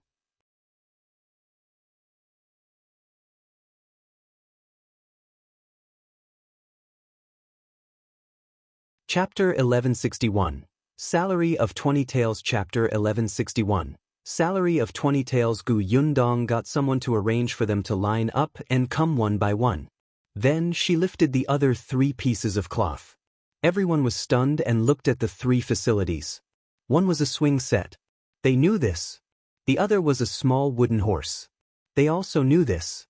The last Oniyuro. Gu Yundong did not say much and let Kiki and Fifth Miss play. The two of them immediately sat on both sides of the seesaw. There were 2 small stools on both sides, and there was a rail in front for you to hold. After Kiki sat on it, she tapped her toes and flew up. The other children were attracted over, but they also wanted to play with the slide. They looked at this and then at that, their faces filled with anxiety. But these children were still queuing obediently because of what Gu Yundong had said. Soon, people at the swing set and the small wooden horse went up to play, but the most lively thing was still the slide. A madam looked at the lively scene and could not help but say, "My son has always liked to pretend to be an adult. It's rare to see him acting like this now." "That's right. My girl has always been afraid of heights. She doesn't mind now." Presumably, she had been pretending in the past, but when she saw something fun, she revealed her true colors. The children played together. These people were all children from wealthy families. They had been trained in basic etiquette since they were young. Most of them could listen, so it was not difficult to manage them. Aunt Ku was in charge here. She had always liked children and could even tell stories to these little fellows. Gu Yundong saw that there was nothing else for her to do here, so she brought Bien Han and Gu Xiaoxi out. As soon as the 2 of them arrived at the courtyard, they could not help but feel excited. "I didn't expect it to be so popular. Look at those children. They're having a lot of fun. I think the guests are also very satisfied." Gu Yundong led them to the counter and said, "When this place becomes popular, there might be business. Uncle, you have to be mentally prepared." Bien Han clenched his fists. "Will there really be business? Will they spend money to make such a thing and leave it at home?" "Of course there will. You'll know when the time comes." As they spoke, the 3 of them stopped in front of the counter. Madame Chiu was already there. When she saw Gu Yundong, she nodded slightly. Then he took out a money bag from under the counter and pushed it in front of Bien Han. With a businesslike expression, he said, "Here's 20 taels of silver. It's the fee for this slide. According to what we agreed on back then, there's still a year to repair it."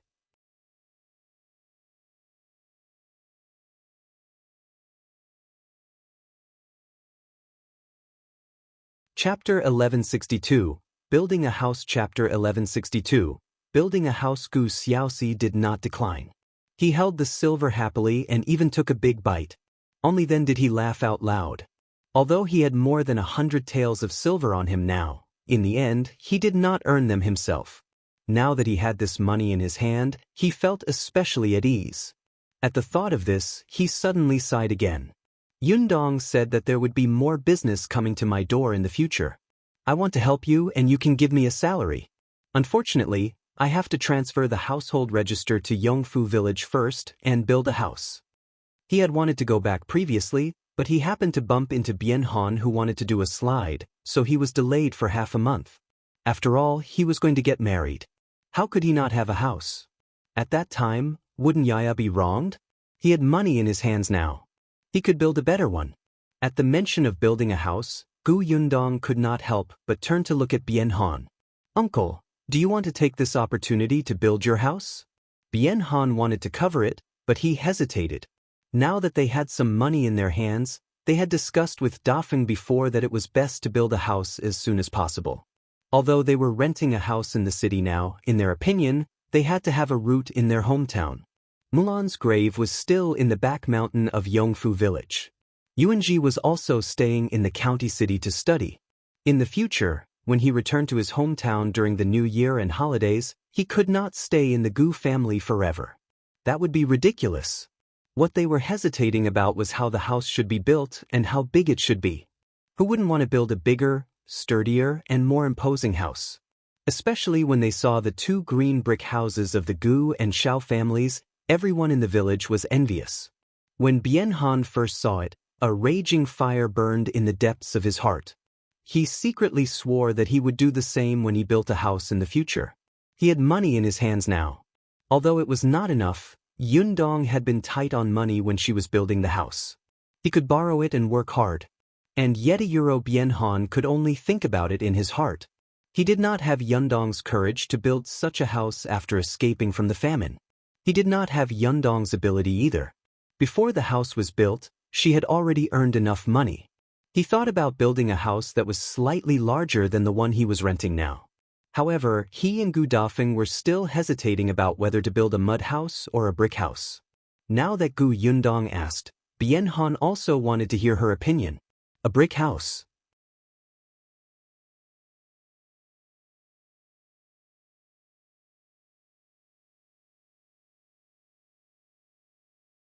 Chapter 1163, Feeling Very Poor. Chapter 1163, Feeling very poor. They were going to settle down in Yongfu village in the future. Gu Xiaoxi and Chang Yaya were still a little excited. From the moment they arrived at the entrance of the village, they couldn't help but lift the curtain of the carriage to look outside. This road is really wide. I didn't expect a village's road to be similar to an official road. Gu Xiaoxi sighed.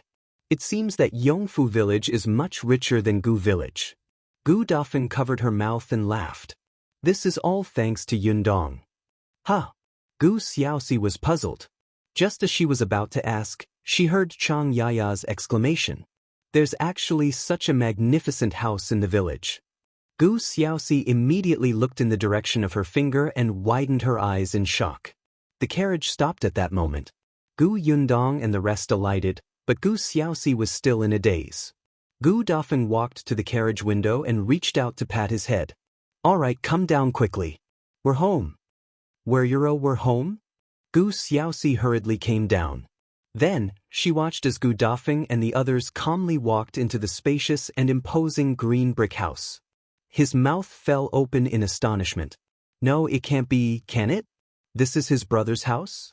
Gu Xiaoxi turned around and exchanged glances with Chang Yaya, who was also stunned. After a while, he began to worry about his silver. Initially, he thought that 100 taels was already a lot, but now, it seemed like he was very poor. Seeing that they did not come in for a long time, Gu Dafeng ran out and pulled the 2 of them in. As soon as she entered, Gu Xiaoxi realized that this house was even more beautiful and unique than she had imagined. He fell in love with it at first glance. He began to count the money in his hands again. Gu Yundong did not wait for him to finish calculating and went to look for Chen Liang. Chen Liang had been overjoyed recently. The cowpox vaccination in their village had been completed, But Xiao Quan did not leave. He was still holding down the fort in Yongfu village. Therefore, many people from the neighboring villages came to ask for help. Now, Yongfu village was in high demand. It was extremely popular. During this period of time, there were many matchmakers who visited. Some had daughters who wanted to marry into Yongfu village, and some had sons who wanted to marry the daughters of Yongfu village. Chen Liang walked with the wind under his feet, looking exceptionally imposing. And these were all blessings brought about by Gu Yundong and Xiao Qingyuan. Therefore, when he saw Gu Yundong coming to look for him, Chen Liang immediately got Madame Zhou to make tea and send snacks. He smiled and let them sit. He asked happily, "Why are you back at the village at this time? Did something happen in the workshop?" Then he looked at Gu Xiaoxi and Chang Yaya. "These two arriero, they're my uncle and aunt." Chen Liang was stunned for a moment and was a little uncertain. "Who are they again?" "My uncle and aunt," Gu Yundong repeated. Chen Liang's eyes widened. Of course, he knew that the Gu family had been looking for Gu Xiaoxi. To be honest, he had always thought that the youngest uncle of the Gu family might have passed away a long time ago. He did not expect them to really find him. His surprised gaze circled around Gu Xiaoxi twice before he finally suppressed the gossip in his heart and said, "Congratulations, congratulations. Your family is finally reunited." "Yes, our family is reunited." Gu Yundong sighed. "So this time, besides letting my uncle's household register be in Yongfu village, we also want to build my uncle and aunt's house. This is a good thing." Chen Liang clapped his hands happily. After a pause, he seemed to have thought of something and asked, "Or do you want your Uncle Feng to build it?"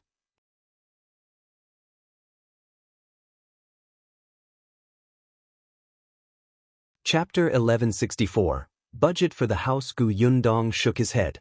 Uncle Feng is very busy now. He has a few major businesses on hand that he has to personally keep an eye on, so I didn't look for him. Feng Danning had always been grateful to Gu Yundong. If the Gu family wanted to build a house, he would come personally without a word. It was Gu Yundong who stopped him. He had finally stabilized his footing in the prefectural city and happened to have an urgent job in his hands. He had agreed with his boss that he would do it personally and had a completion date. If he ignored it at this juncture, his good reputation would be ruined. Therefore, Gu Yundong found his disciple, Xiao Gao. Xiao Gao had always followed Feng Danning and did not leave when he was down and out. He was a very patient and meticulous person. He was also diligent in his work. Gu Yundong was relieved. As for the renovation of the shop in the capital that Aunt Ke had mentioned to Gu Yundong, she had also looked for Feng Danning. Feng Danning thought about it for a long time and rejected it. Even though he knew that this was a very rare opportunity given to him by Gu Yundong, even though he also wanted to go up, he was very clear about his ability. If he walked too quickly, it would be easy for him to fall down. It was better to build a solid foundation in the prefectural city before developing to the surroundings. Didn't everybody see that Gu Yundong's shop was only open in the prefectural city and not in the capital? It was not that she had no money or ability, but it was just not time yet. The new tea pavilion business only dared to take down the shop because of Madame Dai and Ye Shuang. They had connections in the capital.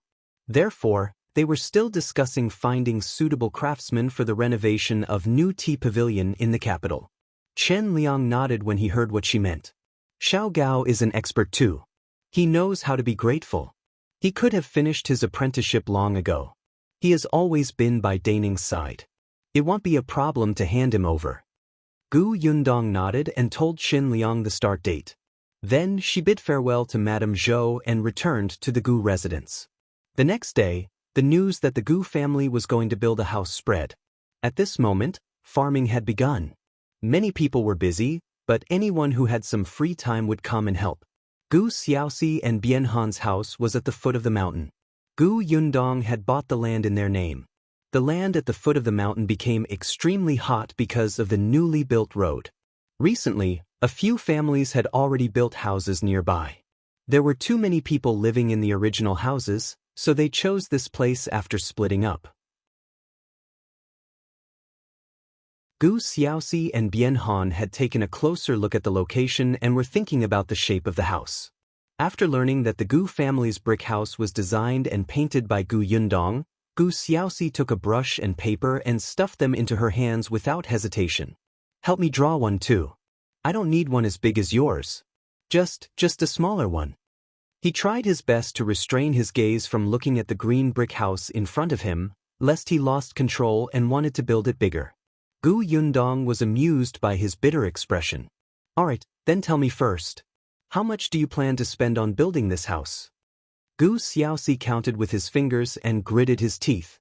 30 to 40 taels. At most, it won't exceed 40 taels. Gu Yundong knew what to do. Alright, I'll draw it for you.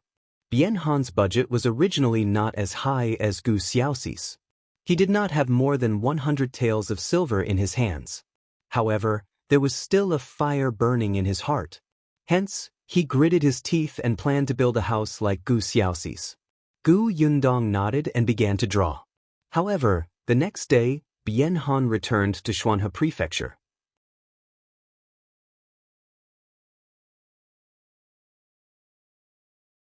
Chapter 1165. Why is Tao Yen here? Gu Yundong was right. The Xuanhe Prefecture had indeed found Bien Han for business. Although it was not a slide, but just 2 small wooden horses, it was still a good start. Hence, the construction of the house was left to Gu Xiaoxi. Gu Xiaoxi was in high spirits every day. He discussed with Xiao Gao how to build the house every day as if he was very experienced. After Gu Yundong finished drawing the structure of the house, she did not interfere much. On the other hand, Xiao Qingyuan helped Gu Xiaoxi pull the bricks and tiles very skillfully. Seeing that the house was being built bit by bit, Gu Yundong began to ponder about the expansion of the Gu family's workshop. The workshop was still too small. Although it was not a problem to supply the 2 shops in the county and prefectural city, that was only under the circumstances of limited purchasing. Prefecture Magistrate Dai had told her last time that the limited purchase of white sugar had already caused many families in the prefectural city to be dissatisfied. It would not be good for her if this continued. Therefore, Gu Yundong planned to increase the production volume. Then, the workshop would have to expand again. When Xiao Qingyuan pulled the last cart of bricks back, he saw Gu Yundong standing at the entrance of the workshop with a thoughtful expression. What is it? Gu Yundong stroked her chin and told him about her plan to expand the workshop. Xiao Qingyuan paused and said, Why don't we build another workshop and separate the white sugar from the sweets and canned fruits? Build another one? Gu Yundong thought of how messy the sugar area was and suddenly felt that it was necessary. Alright, after eldest aunt and uncle's house is built, we'll get Xiao Gao to continue building the workshop. There was no need to find another place. They could just build another house beside the Gu family's workshop. The 2 of them discussed the matters of the workshop. Just as they were talking excitedly, a familiar voice suddenly came from behind. Gu Yundong turned around and saw Lu Wei getting off the horse excitedly. However, what surprised her was that there was someone behind him. It was actually Euro Tao Yen? Gu Yundong could not help but look at Xiao Qingyuan. Why is Tao Yen here? As he spoke, Lu Wei had already walked in front of the 2 of them. You guys have been back from the prefectural city for more than half a month and didn't even tell me. If I hadn't happened to come to your shop to buy things, I wouldn't have known. As he spoke, he looked behind them for a while. By the way, I heard that your uncle has been found too? Where is he? Gu Yundong was speechless. Why would you want to see my uncle? You don't even know him. I'm just curious. Gu Yundong ignored him and looked behind him. Tao Yen led his horse over and cupped his hands at the 2 of them. Young Master Xiao, Miss Gu, sorry to disturb you. Third Young Master Tao, what brings you to Yongfu village? Tao Yen smiled and said, I'm here to look for Miss Gu. Coincidentally, young Master Lu was also coming over, so we traveled together. Xiao Qingyuan frowned. Looking for me? Gu Yundong was surprised.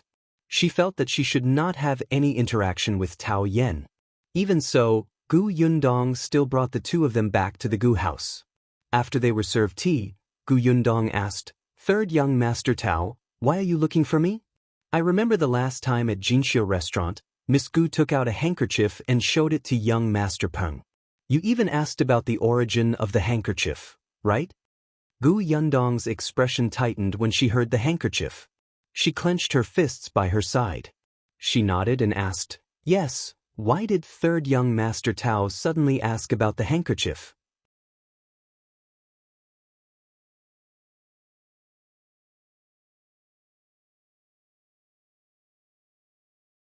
Marquis Huayin, surnamed Xiao, had obtained such fabric 20 years ago. Gu Yundong was slightly excited. Could it be that Brother Xiao's identity was about to be revealed? She looked at Xiao Qingyan, and the meaning in her eyes could be seen at a glance. Gu Yundong thought that he would be as impatient as her. Unexpectedly, Xiao Qingyuan said firmly, let's get married first. But the wedding is at the end of August. Get married first. Gu Yundong was speechless. All right, after the wedding, it seemed that she had to make a trip to the capital. However, she did not know if this Marquis Huayin was related to Big Brother Xiao. She wanted to ask more about Marquis Huayin, but she didn't expect Lu Wei to suddenly exclaim, wait, wait, wait. What did I just hear? Did I hear something? Gu Yundong was almost frightened by him. What did he hear? Did he have to be so thrilled? However, Lu Wei suddenly grabbed Gu Yundong's shoulders. Xiao Qingyuan narrowed his eyes and quickly separated them, allowing Lu Wei to grab his shoulders. Lu Wei didn't care about this. It didn't matter who he caught. As if provoked, he shook Xiao Qingyuan twice. What kind of words did you say just now? Repeat what you said just now.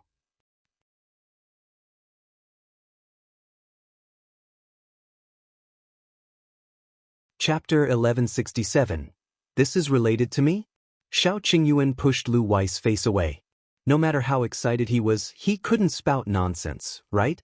Calm down. What did we say? Lu Wei almost screamed. You said you were getting married. You said you were getting married at the end of August, right? Yes, Euro. Why didn't you tell me such an important thing? Gu Yundong's mouth twitched.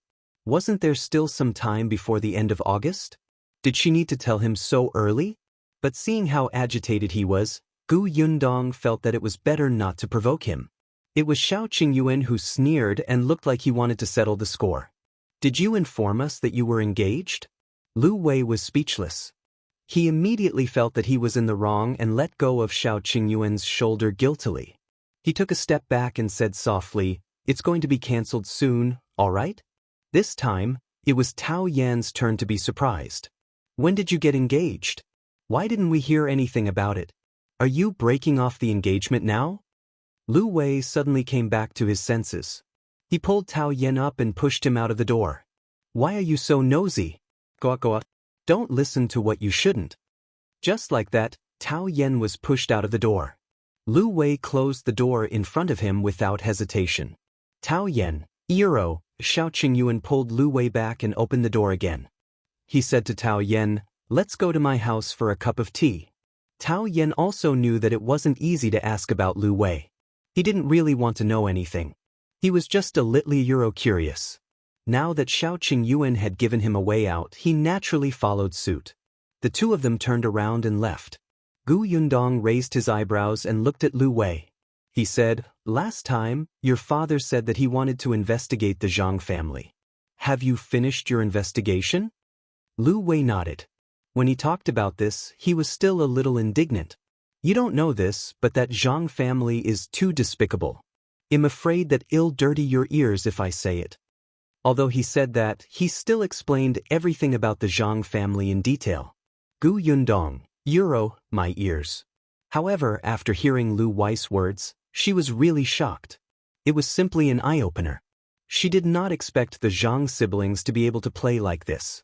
My father was so angry that he was sick for a few days. If my sister hadn't stopped me, I would have gone to the Zhang family to beat them to death. Gu Yundong glanced at him from the corner of his eye. Fortunately, your sister stopped you. But since the matter has been investigated, why hasn't the marriage been cancelled? Of course, my father wants to withdraw, but how can things be so simple? Although the Zhang family is in the wrong in this matter, there's no evidence at all from the things my father investigated.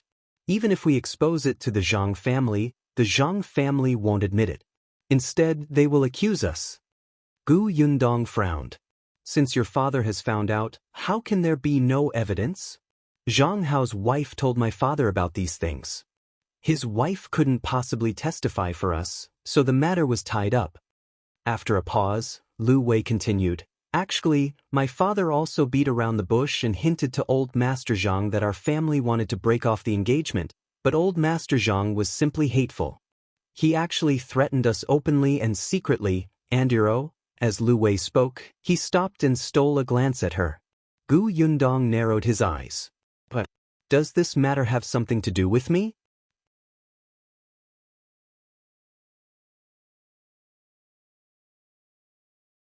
Chapter 1168. I have an affair with you. Lu Wei sighed and sat on a chair at the side, feeling a little dejected. He said weakly, it's all my fault. If I hadn't said in front of Zhang Jiao that you were better than her in everything and wanted to anger her to death, she wouldn't have hated you. My father said that if we took the initiative to break off the engagement, he would have to suspect that I was having an affair with you. His father did not tell old Master Zhang that he already knew about Zhang Jiao's scandal. He did not want the Zhang family to really use despicable methods to slander him and Gu Yundong. Zhang Jiao's notoriety could spread far and wide, but why should Gu Yundong be dragged down? Wouldn't he be at a disadvantage?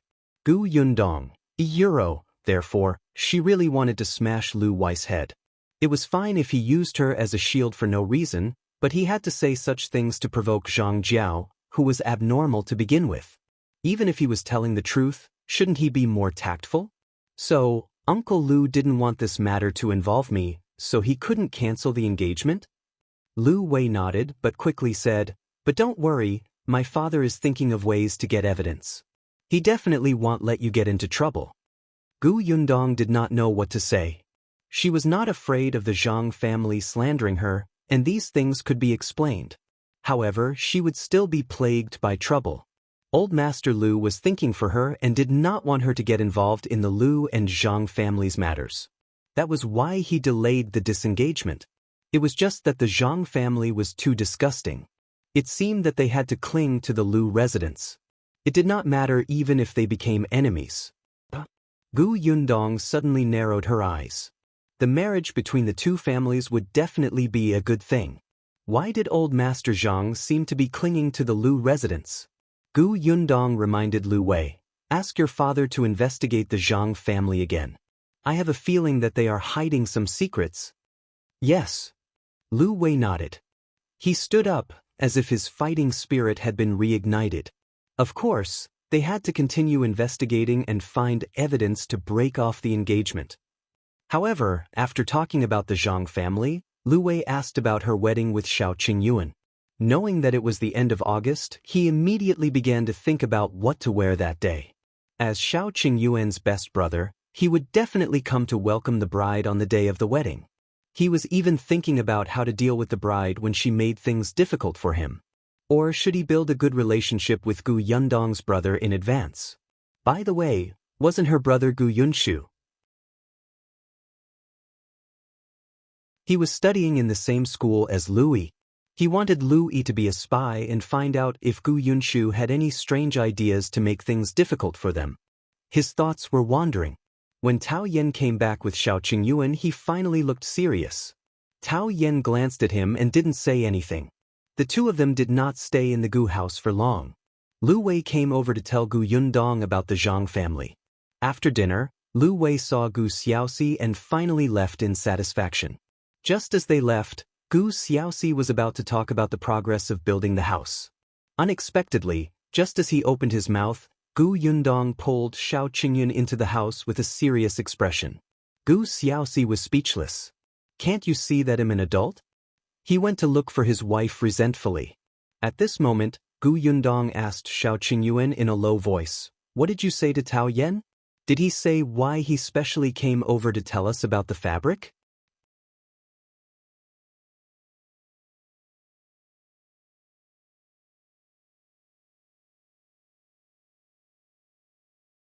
Gu Yundong obviously had the same thoughts as him. He looked up and the two of them looked at each other. They seemed to have a tacit understanding. At the thought of this, Xiao Qingyuan's eyebrows moved. He couldn't help but lower his head and kiss her. He really hoped that the end of August would come sooner so that he wouldn't have to be so sneaky. Just as he was thinking about it, he suddenly heard messy footsteps outside. Immediately after, there was a knock on the door, followed by Gu Xiaoxi's panicked voice. Yundong, something bad has happened. Gu Yundong suddenly came back to her senses. She stood up and pushed Xiao Qingyuan out. A trace of frustration flashed across the latter's heart. With an unfriendly expression, he went over and opened the door. Outside the door stood Gu Xiaoxi, whose face was covered in sweat.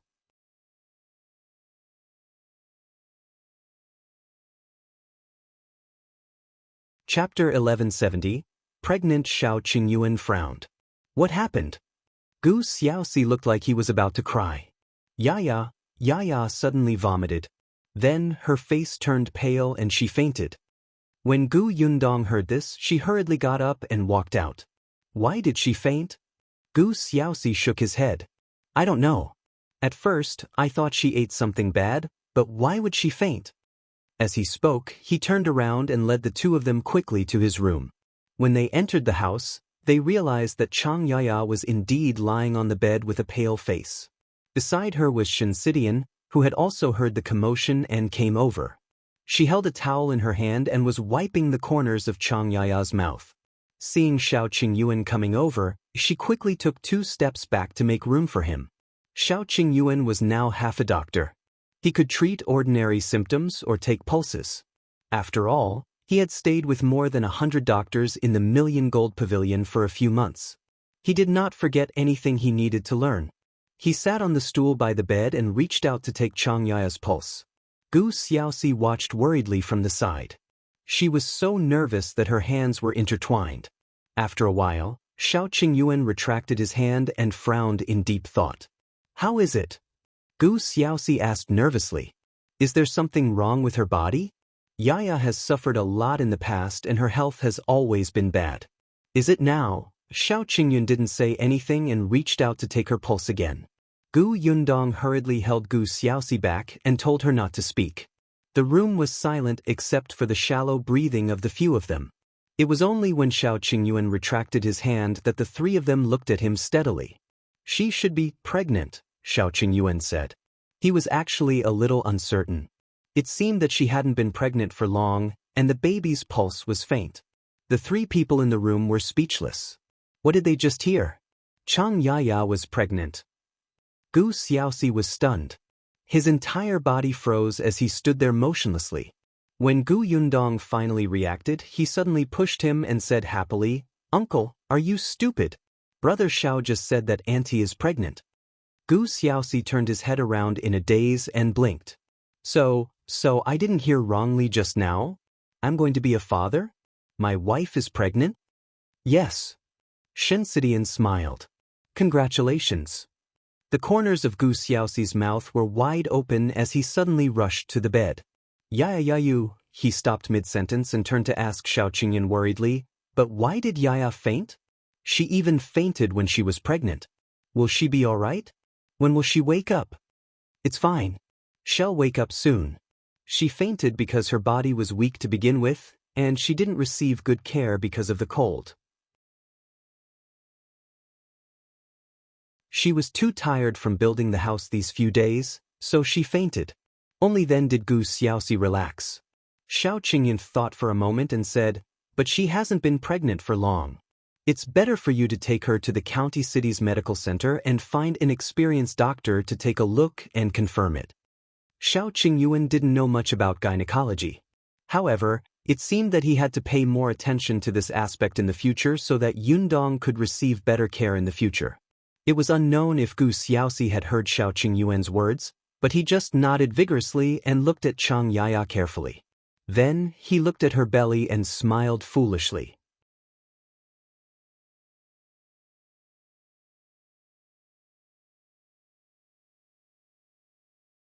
Chapter 1171. Something forgotten. Gu Yundong secretly shook her head and heaved a sigh of relief.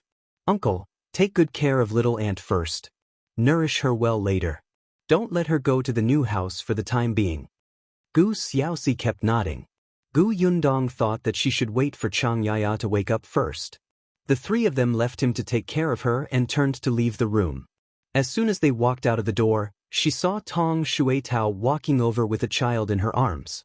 This child was the son that Madame Jiang had given birth to not long ago. Now that he was almost 2 months old, he was especially obedient. Usually he did not cry or make a fuss. He only cried when he was hungry. Gu Yundong walked over and held his little hand. The little guy immediately grinned, revealing his pink gums. He was very happy, making her feel happy. Gu Yundong looked up and said to Tong Shuitao, "It just so happens that your mother has just given birth. There are some things pregnant women need to pay attention to. Let Aunt ask her." Gu Yundong really did not know what pregnant women should pay attention to, but Madame Jiang had 2 children and was very experienced. However, Chang Yaya's health was indeed not good. Not only could she not overwork herself, but she also needed to eat something good. As she thought about it, she walked to the study and took a brush and paper to record it down. She planned to buy something in the county city another day. Just as she finished writing, she heard Chang Yaya wake up. Gu Yundong looked over and saw Chang Yaya and Gu Xiaoxi hugging each other and crying tears of joy. Chang Yaya felt an unprecedented joy well up in her heart. When she was young, she was despised by her biological grandmother.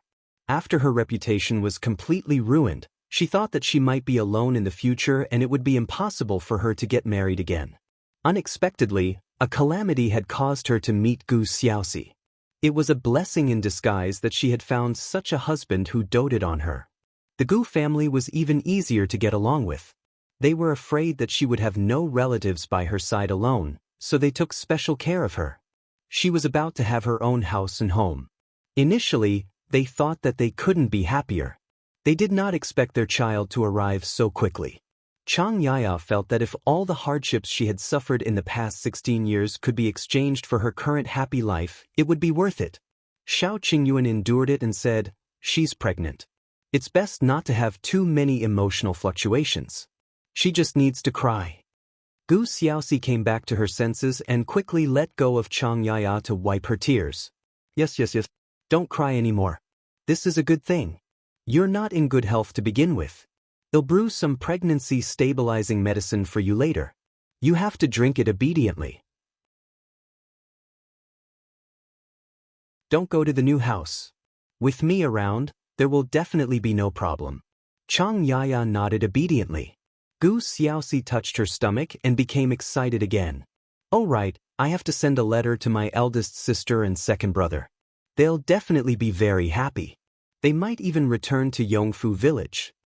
Gu Yundong thought that eldest Aunt Gu would be back, but his father would be late. Looking at the silly Gu Xiaoxi, Gu Yundong could only remind him, "Uncle, have you forgotten something else?" Gu Xiaoxi was stunned. Forgotten something? He lowered his head and thought about it. He told Chang Yaya to have a good rest and recuperate well. He told his eldest sister and second brother the good news and reminded himself to spend more time with his wife. Later, he had to ask Qingyuan what she should eat and ask the Jiang family about other things he needed to pay attention to. Other than these few points, what else was there? He raised his head and looked at Gu Yundong in a daze.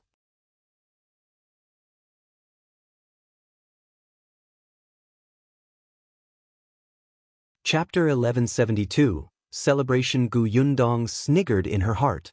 "So you're stupid now that your wife is pregnant?" She sighed and said, "It's your wedding." Gu Xiaoxi and Chang Yaya were stunned at the same time, and the smiles on their faces instantly disappeared. Wedding? Yes. Wedding. Since Chang Yaya was pregnant, she could not wait until the end of August to hold the banquet. Although they had already signed the marriage contract and were officially husband and wife, in the eyes of others, the marriage contract did not count at all. They had to hold the wedding banquet before they could be considered married. If she waited until the end of August and Chang Yaya's belly became big, who knew how much gossip she would suffer? It would not be a big problem if they were to hold a banquet now and wait for the child to be born. Gu Xiaoxi couldn't care less anymore and hurriedly nodded. "Then let's hold the wedding first. Independent Illinois choose a good day this month." As he spoke, he stood up and squatted back down halfway. But I haven't prepared anything. The wedding dress is still. He looked like he was at a loss. Chang Yaya grabbed his hand and smiled gently. It's okay. We don't know many people here to begin with. We can just set up 2 or 3 tables. There's still time for the wedding dress. I'm actually already halfway done. Chang Yaya knew how to do needlework. Although she was not as good as Shen Sidian, she had made the wedding dress herself.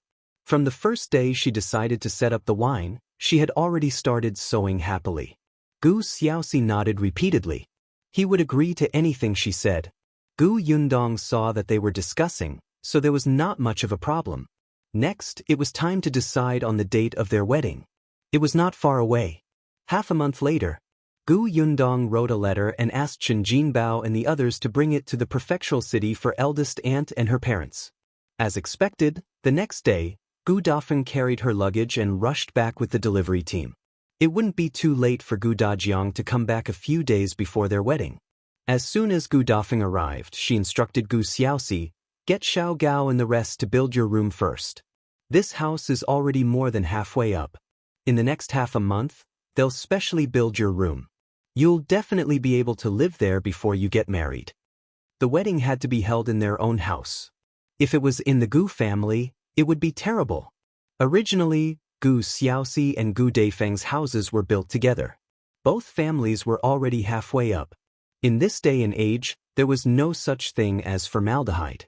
After drying it for 2 days, one could live there. It was already May and June, and the sun was already very strong. It was not a big problem. However, Chang Yaya was pregnant, so it was naturally better for her to stay in the Gu family. They would only stay in their new house for a while on the day of the wedding. Gu Xiaoxi immediately agreed. He turned around and started building the house with Xiao Gao. With more than 10 people working together, and because the house was not very big, the beam would be installed in a few days. After 2 days of drying, it was time to decorate the new house. It just so happened that Chang Yaya's health had improved a little, so she planned to go to the county city with Gu Yundong to buy things. After all, she was getting married. There were some things that she needed to take a look at herself. Gu Yundong brought her and Gu Dafeng to the county city. She and Chang Yaya did not know much, and many things were handled by Gu Dafeng. It was just that when she bought stuff, she would ask for their opinions and see which one they liked. After walking around for half a circle, Gu Yundong was worried that Chang Yaya would be tired, so she wanted to find a tea house to rest. Unexpectedly, just as she got Gu Dafeng and Chang Yaya into the carriage, she saw a familiar figure from the corner of her eye.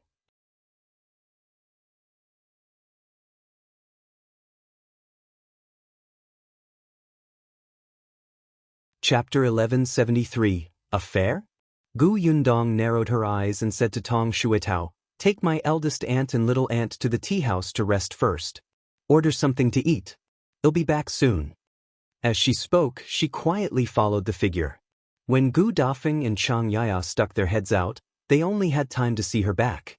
Gu Yundong saw Zhang Jiao. In the past, she would not have cared about Zhang Jiao's appearance. However, the Zhang family wanted to slander her if their marriage was cancelled. She felt disgusted, so she decided to let her and Lu Wei break off the engagement as soon as possible. Gu Yundong didn't know where Zhang Jiao was going. She didn't even bring a maid with her. Gu Yundong raised her eyebrows. If she did something shameful, Lu Wei might have evidence to break off the engagement with the Lu family. She was a little excited just thinking about it. Gu Yundong followed Zhang Jiao silently, her heart pounding. Zhang Jiao did not notice anything amiss. She was very calm except for the fact that she did not have a maidservant with her. Not long after, Zhang Jiao stopped and walked into a restaurant. Gu Yundong looked up. Wasn't this Jinshu restaurant? As soon as Zhang Jiao entered, Gu Yundong followed. The manager of the restaurant was especially familiar with her. When he saw her coming, he immediately wanted to greet her. Gu Yundong raised her hand and pressed it gently. The shopkeeper immediately understood and asked in a low voice, "Miss Gu, are you here for something? Where did that lady go?" Gu Yundong looked around but did not see Zhang Jiao. She was probably not in the lobby downstairs. As expected, the shopkeeper pointed upstairs and said, "In room 2. Room 2. What a pity. It's not the wing where I could have overheard the conversation last time." Gu Yundong sighed inwardly. She looked upstairs and continued to ask the shopkeeper, "Was there someone in that room?" "Yes, young Master Zhang is also inside." Gu Yundong's expression changed slightly. Zhang Hao was also here? All right, they had an affair and came to her fiancé's restaurant. Wasn't he too disrespectful? He was simply detestable. When the shopkeeper saw her unfriendly expression, he felt uneasy and asked softly, "Miss Gu, is there a problem?" Gu Yundong waved his hand. "No, I'll go up and take a look." The shopkeeper wanted to say something but hesitated. From Lady Gus's expression, tone, and actions, could it be that she wanted to eavesdrop on others again? Sigh, how could a good girl have such a fetish? He had to find an opportunity to talk to the boss and ask him to persuade Miss Gu. Otherwise, if she developed the habit of eavesdropping on others at the Jinxiu restaurant in the future, their business would be ruined. However, Gu Yundong had already gone upstairs and was standing at the staircase. She frowned as she looked at the second room. What should she do? She did not know what was going on inside. It would be great if they could hug each other and do something indecent. That way, they would be caught red-handed. Gu Yundong took 2 steps at the staircase. When she saw the waiter serve the food, she almost reached out to stop him. However, on second thought, Zhang Hao and his sister had seen her before. Even if she disguised herself as a waiter, she would be recognized immediately. If she couldn't go in, she couldn't play the recording pen. Therefore, she could only watch as the waiter pushed open the door of the room. After bringing the food in, he came out, closed the door, and went downstairs. But just now, when Gu Yundong looked into the room, she did not see anything unusual about their actions.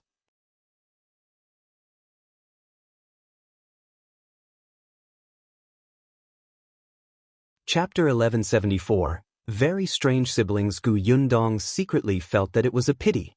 She frowned and was at a loss. However, just as she was about to climb up to the roof to eavesdrop, the door to the second room actually opened. Gu Yundong immediately turned around and quickly hid behind a pillar. Sure enough, Zhang Hao and Zhang Jiao came out at the same time. Zhang Jiao said proudly, "Brother, don't think that treating me to a meal is enough as an apology." All right. When we get back, I'll give you another gift, all right?" Zhang Jiao snorted. "That's more like it." As they spoke, they went downstairs one after another. Gu Yundong narrowed her eyes. She had not noticed it last time. Now that she knew that they had that kind of relationship, looking at their actions, they were really not as simple as being siblings. Their actions were more flirtatious. The problem was, if they were intimate, so be it. Why did they have to come to Jinxiu restaurant? Who were they trying to annoy? After watching the siblings leave the restaurant, Gu Yundong hesitated for a moment before entering room number 2.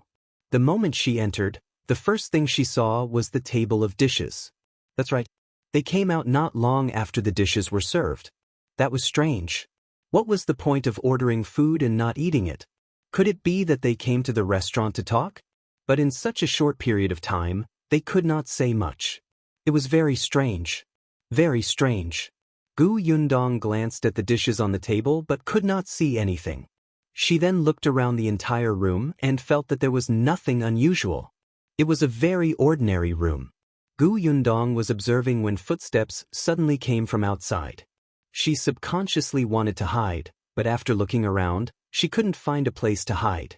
In the end, she bent down and went under the table, flipping the tablecloth down. As soon as she put it down, she spat at herself in frustration. Why was she hiding? It was impossible for the Zhang siblings to be back. What was there to be afraid of? Sure enough, the footsteps quickly entered the door.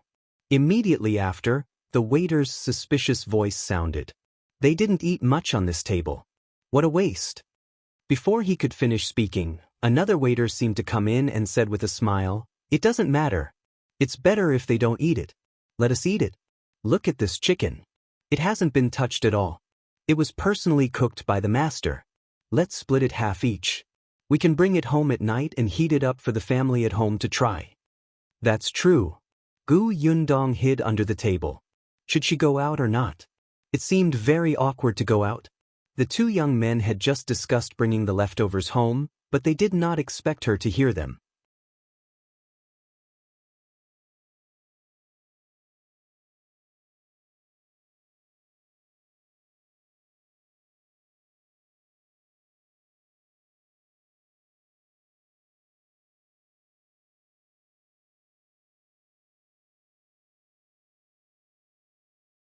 Chapter 1176.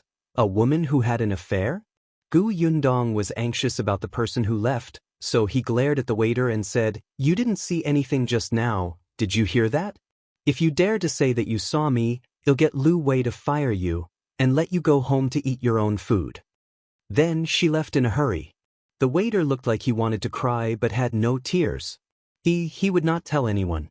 His mouth was very tight. Previously, he had discovered that Miss Gu was eavesdropping on others, so he had told the shopkeeper. Such a sincere, kind, and honest person was actually threatened by Miss Gu. He felt wronged. Gu Yundong had already rushed downstairs and left the restaurant. She did not even see the shopkeeper greet her. As expected, that person had not gone far. Gu Yundong heaved a sigh of relief. That person's footsteps were steady, and he did not seem to be in a hurry to do anything after receiving the note. He was very calm. When the other party turned the corner, Gu Yundong finally saw his face clearly. She couldn't help but narrow her eyes. It was him? The middle-aged man who had followed Tao Xing back then. A member of the Tao family? Gu Yundong pursed her lips tightly. The Tao family?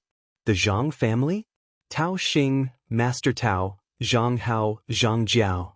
She suddenly recalled what Lu Wei had said to her. According to old Master Liu's investigation, Zhang Jiao wanted to marry Tao Yan back then, but it failed. Gu Yundong could not figure it out and could only follow behind the middle-aged man. However, when they passed by the tea house, she suddenly heard a voice coming from upstairs.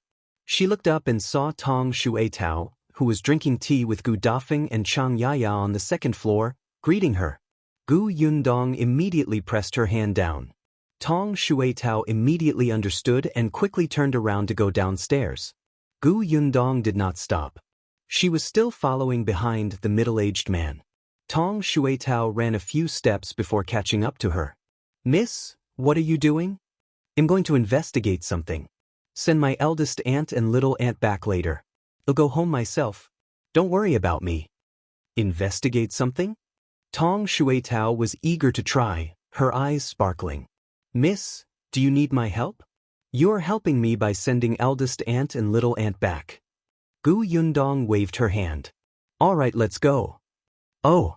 Although Tong Shuetao was a little disappointed, she still obediently turned around and returned to the tea house. However, before she left, she still glanced at the middle-aged man who was being followed by her Mississippi. At that moment, the middle-aged man entered a shop. Gu Yundong looked up at the shop sign. It was a grocery store. The middle-aged man only bought a paper bag and a pot of wine before coming out. He did not waste any time and quickly walked forward. Gu Yundong followed him for a short distance before entering an alley.